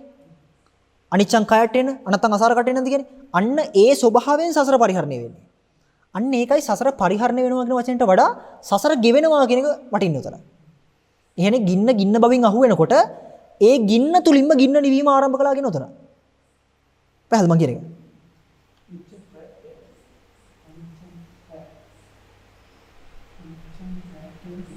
අනිච්චං කයට එන දුක්ඛම් බයට එන නැත්නම් අසාරකට එනද කියන්නේ. අදහස දාන්නේ. ඔව් කය අර්ථය කියලා කියන්නේ ඕකත් එක බලන්න කය ධම්මං වය ධම්මං නිරෝධ ධම්මං කියලා පෙන්නන්නේ. ඔය පෙන්නන්නේ අර ජීරණය වගේ සිද්ධිය. ඒක තමයි මම කියවර. ඔය වචන අර මම ඉස්සෙල්ලත් කිව්වේ මේ යතාව ස්වરૂපද කොහොමද කියන නම මට මතක නැහැ හරියට. ඒ කියන්නේ ඔය මම උදාහරණයක් දැන් හිත කියන එක චිත්ත මනෝමානසං හදයන් පණ්ඩරං මනෝ මනායතනං විඥාන විඥානක්ඛන්தோ තජ්ජා මනෝ විඥාන ධාතු කියලා දස ආකාරයකට පෙන්නලා තියෙනවා. හරිද? ලෝභය වගේ එකක් ගත්තොත් බුදුහාමුදුරුවෝ ලෝභය කියන එක වචන 30කින් විතර පෙන්නලා තියෙනවා. ප්‍රඥාව කියන එක වචන 100කින්ද කොහෙද? හරිද? ඒ කියන්නේ මට ඒක පෙන්වන්නුනේ මට ගානකට මතක නැහැ. ඒ කියන්නේ ඒ හැඟීම ක්‍රියාකාරීත්වයේ අනුව ඒ අදහස එළියට නිකුත් කරන්න පුළුවන් වෙන විදිහට ඒ තැනට අදාළව පෙන්වනවා. සමහර තැන්වල චිත්ත කියලා පෙන්වනවා, සමහරට මනෝ කියලා පෙන්වනවා, සමහරට විඥාන කියලා පෙන්වනවා. ඒ පෙන්වන්නේ ඒ තැනට අදාළ විදිහටම එතන වෙන ක්‍රියාවලියට දෙන්න තියෙන සුසුම නම නිසා. හරිද? ඒතර ඒ හින්දා තමයි මම කිව්වේ කය ධම්මං වය ධම්මං නිරෝධ ධම්මං කියලා ඒ පෙන්නකොට ඒ අර්ථය පෙන්වන්නේ කය කියන අර්ථයේදී අනිච්චං කයට එන කියන එකේම තමයි මොකද තියෙන්නේ? උත්පාද වයට එන අනිච්චා කියලා. හරිද? අනිච්ච කියන්නේ කය අර්ථයෙන් ඊට පස්සේ උත්පාද වය අර්ථයෙන්ුත් අනිච්ච කියන එක තියෙනවා. ඒක බලන්න. ඒතර උත්පාද වය කියන අර්ථය සමයි සමාන වෙන්නේ කය අර්ථයට. හරිද? ඒතර ඔය පෙන්වන්නේ මොකද්ද? අනිච්ච සංඥාව දන්න කෙනා සසරින් ගැලවෙන ප්‍රතිපදාවට වැටුණා කියන අර්ථය පෙන්වන්නේ ඔය. ඒ උද්‍යව විඥානේ බිහි වෙන්නේ කොතනද? සසරේ ඉන්නද යන්නද? ගැලවෙන්නනේ. පැහැදිලිද? අන්න ඒ වගේ අර්ථ තියෙනවා. නැත්නම් දැන් අපි කයයි කියන එක නෙමෙයි. අපි කය කියලා ගන්නේ මේක නිකන් කය වෙලා යනවා. නැත්නම් මේකේ මොන හරි පුස් බැඳෙනවා, කැඩිලා යනවා. ඕවනේ අපි ෂේ කියලා ගන්නෙ. ඒ මට්ටමෙන්ම චක්ෂුෂයට විඤ්ඤය වූ නැත්නම් සෝතයට ගාහණයට විඤ්ඤය වූ රූපායතන ශබ්දායතන කියන එක නෙමෙයි නේ. අපිට වෙනිච්ච රූපයක් ගැන ඔය කියන්නේ. පැහැදිලි. ඒ කියන්නේ මම සරලව කියන්න උදාහරණයක් අර කන්නඩිය ඇතුලේ ඉන්න පිළිබිඹුව තියෙන්නේ. ඒ පිළිබිඹුව එක එක විදිහට වෙනස් වෙනව නේද? ඒක තමයි අපි ඔය කය ධම්ම කියලා හිතන්නේ. ඒක බලන්නත් මේ පැත්ත අගේට ඉන්නවනේ. තේරෙනවද? ඒ කියන්නේ සරල ගන්න ගහක් කෑලි වලට කැඩෙනව බලන් හිටිය කියනකො මම හිතනවා කය ධම්මයි කියලා. මුලින් ඉඳන් අගට මොක ෂේ වෙච්ච බව බලන් හිටු මේ පැත්ත කය ධම්මයිද? පැහැදිලි මං කියන්නේ. දැන් අපි අනිත්‍ය කියලා බලනවා මගේ ඉස්සරහා තියෙන හුඹහක් කඩන් වැටෙනවා. තුඹසක් කැඩිලා වැටෙනවා මම බලනවා මෙන්න අනිත්‍ය. මම ගන්නවා ඈ. ඒතර දැන් මම හුඹහ තිබ්බ පළවෙනි තැන ඉඳන් හුඹහ පොළොට පස් වෙච්ච තැන දක්වා නිරීක්ෂණය කළා නේද? ඒතර නිරීක්ෂකයා අනිත්‍යද? නිරීක්ෂකයා අනිත්‍යයි. ප්‍රශ්නේ මොකද්ද දන්නවද? අතීතයත් එක්ක ඔට්ටු වෙන්න එපා අනාගතයත් එක්ක සැලසුම් දාන්න එපා කියලා තියෙන දේශනාවම අරකේ යෙදෙන්නේ නැහැ. ඇයි දැන් මම අර පොළොට පස් වුණාට පස්සේ මම කල්පනා කරනවා ඒකනේ. තුඹස දැන් පොළොට පස් වුණා නේද? මේ වෙලාවේ එහෙම යොදන්න පුළුවන්ද? අතීතයත් එක්ක ගහන්න. ඒක නෙමෙයි කය කියන්නේ. අර නුවණසත් එක්ක අර අර්ථයත් එක්ක ජීර්ණය වගේ සිද්ධියක්. පැහැදිලි. ඒක අමතක කරන්න එපා. මම මේ ජීර්ණය කියන්නේ මේ ඒ ආහාරයේ ජීර්ණය එහෙම නෙමෙයි. පැහැදිලි. ජීර්ණ ස්වභාවයෙන් තියෙන ආහාරය. ඒ අර්ථයට. පැහැදිලි. අක්කහුවකට මම තේරුණාද මම කියුවේ ඒක. ඒ කියන්නේ ඔය නුවණ කියන එක එනකොටම නිබ්බින්දති විරාගා විමුච්ඡති විමුක්තස්මීති ඥානං හෝති කියලා ඔය පෙන්වන්නේ ලස්සනට පාළි අදහස් ටික. කියන්නේ දන්න දකින්න කෙනා වැටෙන්නෙම ගෙවෙන පැත්තට කෙලෙසය. කුසලතාවයේ ආව කියන්නේ මොකද්ද? එන සරලම අර අක්ක කියපු උපමාවෙම ගත්තොත් මැරතන් එක දුවනකොට මැරතන් එක ගැන දන්නේ නැතුව මැරතන් පිට්ටනියෙම ඉන්න මිනිස්සු වගේ තමයි පුහුදුන් මිනිස්සු. යම් වෙලාවක ෆිනිෂ් ලයින් එක ගැන කියනකොට තමන් ඉන්නේ මැරතන් පිටියේ කියලා දැනගෙන ස්ටාර්ට් ලයින් එකට ආව කෙනෙක් මොකද්ද? සෝතාපන්නයි වගේ. දැන් එයා තියෙන හැම අඩියක් පාසාම ෆිනිෂ් එක පිනිස යනවා මිසක්. ඒ කියන්නේ ඉවර කිරීම පිනිස යනවා මිසක්. එයා ෆිනිෂ් කරලා ඉවරලා අර තියෙන කාලේ වෙනස් කියන එක නෙමෙයි කියන්නේ. මොකද ෆිනිෂ් ලයින් එක පයින්නකොටම මම පොඩ්ඩක් කියන්නේ උතන මම ෆිනිෂ් කියලා කියන්නේ අර සියල්ලෙන් සියල්ල අවසන් කියන එකට. හරිද? අක්කා එතන කිව්ව එක නෙමෙයි. අර ඒක ඉවර කාට පස්සේ අර ඇඟේ තියෙන ජවයත් එක්ක ඉස්සරහට යනවා කියලා. හරිද? ඒකත් පොඩ්ඩක් දාමුකෝ අර ෆිනිෂ් ලයින් එකට ඉස්සරහට. ෆිනිෂ් ලයින් එකේ මීටරයක් විතර ඉස්සරහින් තව මීටරයකින් ඉවර වෙනවනේ. ඒ මීටරය වගේ තැනට දැම්මොත් එතනත් අර ෆිනිෂ් එක පැත්තරමනේ යන්නේ. අවසානයේ කරාමනේ තියෙන මනස. එතකොට ස්ටාර්ට් එකේ පටන් ගන්න තැන ඉඳන් ෆිනිෂ් එක ඉවර කරන තැන දක්වාම අර කියන අභිනන්දනය නොවීම, බැසගෙන නොසිටීම, ගැලගෙන නොසිටීම කියන ඔය තුනම වෙනවා.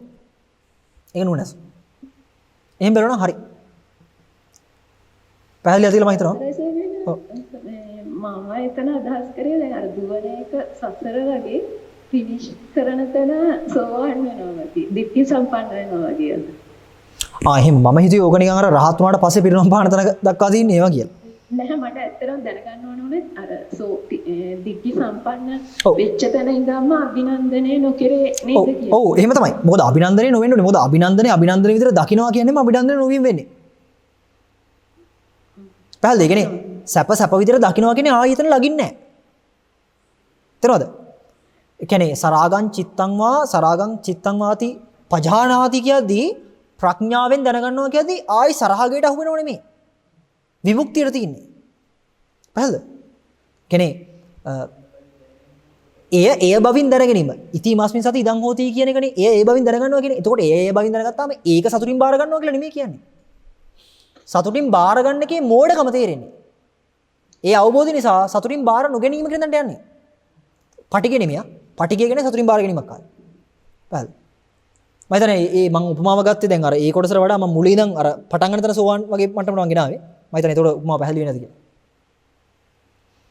මම ඒකයි අර ඉට්ඨාකන්තා මනාපා පිය රූපා කාමූප සංහිතා කියනකොට මම අර ප්‍රිය මధుර භාවය කියන එක අර මම අර ඇඳුම් කඩේ උපමාවට ගත්තේ. ඒතර ඇඳුම් පවතින බවම වගේ තමයි සසර. හරිද? ඒ සසර කියන්නේ මායි තියෙන බව නැති බව ඔක්කොම ටික තියෙනවා. එතනින් අතර හරි.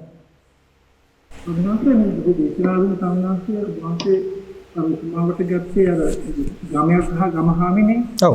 ඒ ගමහාමිනේ කැදපත දිහා බලලා ඒ කැදපතේ තියෙනම ගත්තත් කාමයේ ආධින වෙනවා. ඔව්.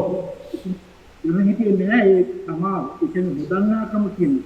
ඔව්. නොදන්නාකම කියන්නේ ඒක කාම ගුණය කියන සංකර කාම ගුණය කියන එක ඒ ආයතන හැම ඉක්මවා ගිය ඥානයක් ඇති නොවන සම්මතය. ඔව්.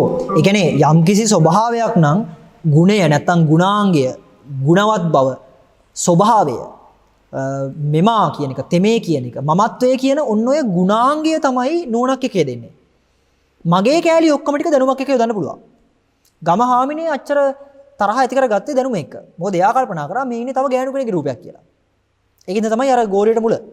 හැබැයි එයා දැනගත්ත නම් දවසක තමන්ම තමයි මේ ප්‍රතිබිම්බෙ ඉන්නේ කියන එක. එයා තුලම ලැජ්ජාවක් ඇති වෙනවා. අර අට්ටි යති හරාදි ජිගුජ්ජති කියන්නේ. ඒකට.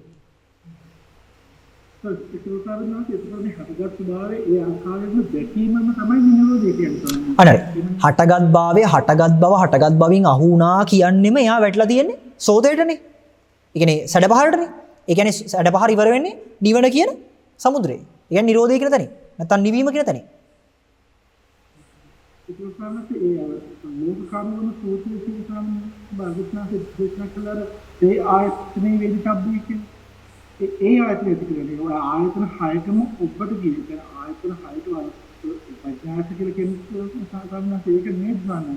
ඔව් මෙහෙමයි. දැන් ඔය ප්‍රඥාව කියලා ගන්නෙත් ඒ කියන්නේ මේ ලෝකයේ තියෙන හරසුන් බව අල්ලන්න වෙන්නෙත් ලෝකය තුලම පවතින හැබැයි සාමාන්‍ය ඉන්ද්‍රිය වලට වඩා ඉහළින් තියෙන ඉන්ද්‍රියක ඉන්නේ.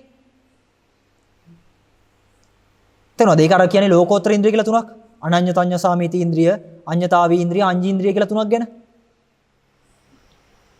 ඒ කියන්නේ ඒ නිසා මේ දාස්න නෙමෙයි අර ඥානෙ පහළ වෙන්නේ ඊට පස්සේ තමයි මේ ඉන්ද්‍රියෙන් තමයි. ඔව් ඒ කියන්නේ ඥාන දර්ශනය තියෙනවා කියන්නේ සාමාන්‍ය පුහුදුන් කෙනෙක් සහ දර්ශනය තියෙන කෙනෙක් වෙනස් වෙන්නේ අර ඉන්ද්‍රියෙන්. මොකද නියුන් සහෝදරයෙක් ඉන්නවා කෙනෙකුට එයා සෝතාපන්නයි කියන්නකො. පුහුදුන් කියලා ගන්නකො අපි.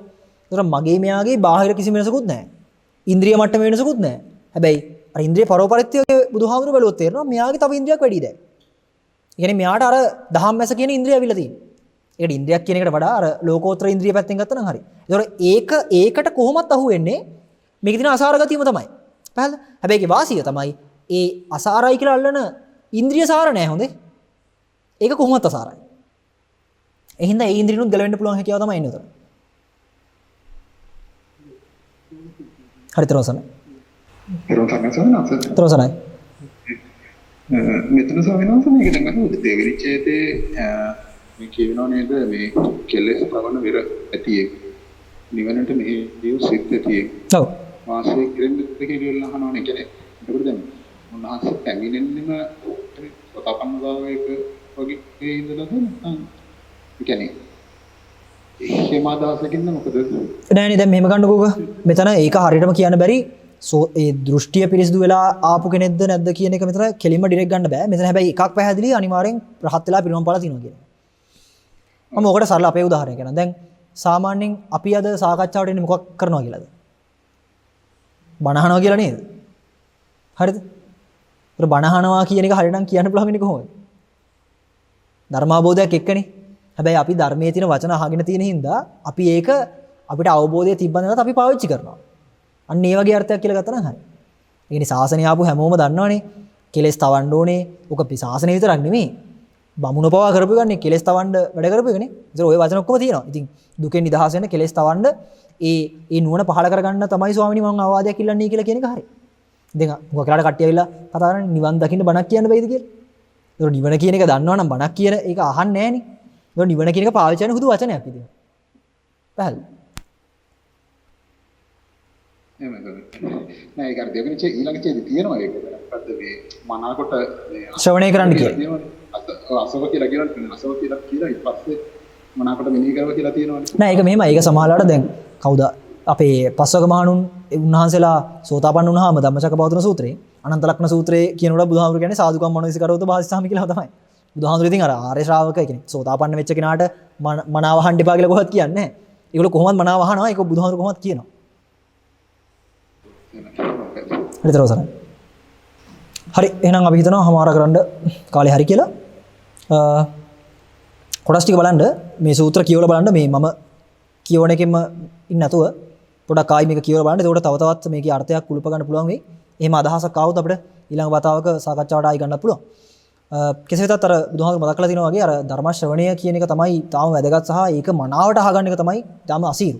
එහෙනම් ඒ වෙනුවෙන් අර අප්‍රමාදී චින්තනය පුළුවන් තරම් ජීවිතේ පවත්වා ගන්න සියලු දෙනාම උත්සාහ ගනිත්වා කියන එක තමයි මට මතක් කරන් තියෙන හැමදාම වගේ.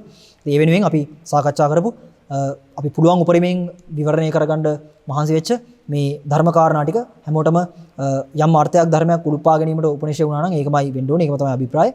ඒ ලැබෙන පණ්ඩරය සියලු දෙනාම ධර්මකාමී ජීවිතය තව තවත් ධර්මයෙන් පෝෂණය කරගන්න, නුවණින් නුවණ වර්ධනය කරගන්න, නුවණැස උපදවා ගන්න සියලු දෙනාම ඒ අප්‍රතිහත ධෛර්යය යොදවන්න පණ්ඩරයක් වීරයක් කරගනිත්වා කියලා අපි සියලු දෙනාම මහා සංඝරත්නයන් ආශිර්වාද කරනවා. ඒ වෙනුවෙන් මේ නගා ගන්නට ඉදිච්ච සියලුම ධර්මානි සංසයන්, ඒ වගේම ඒ ධර්ම දානමය කුසලයන්, ඒ වගේම ආමිස දානමය කුසලයන්, සමස්ත පුණ්‍ය කුසල සම්භාරය සියලු ලෝකවාසී සියලුම සත්වයන් අනුමෝදන් වෙත්වා. මේ ලෝකයේත් මේ සියලුම රට රාජ්‍යවල මුහුණ පා තිබෙන සියලුම වසංගත ව්‍යසන තත්වයන්ගෙන් සියලුම ඒ සත්ව ප්‍රජාව මිදෙත්වා. ඒ ඇතන්ට ආරෝග්‍ය පරමලාභය ලැබෙත්වා.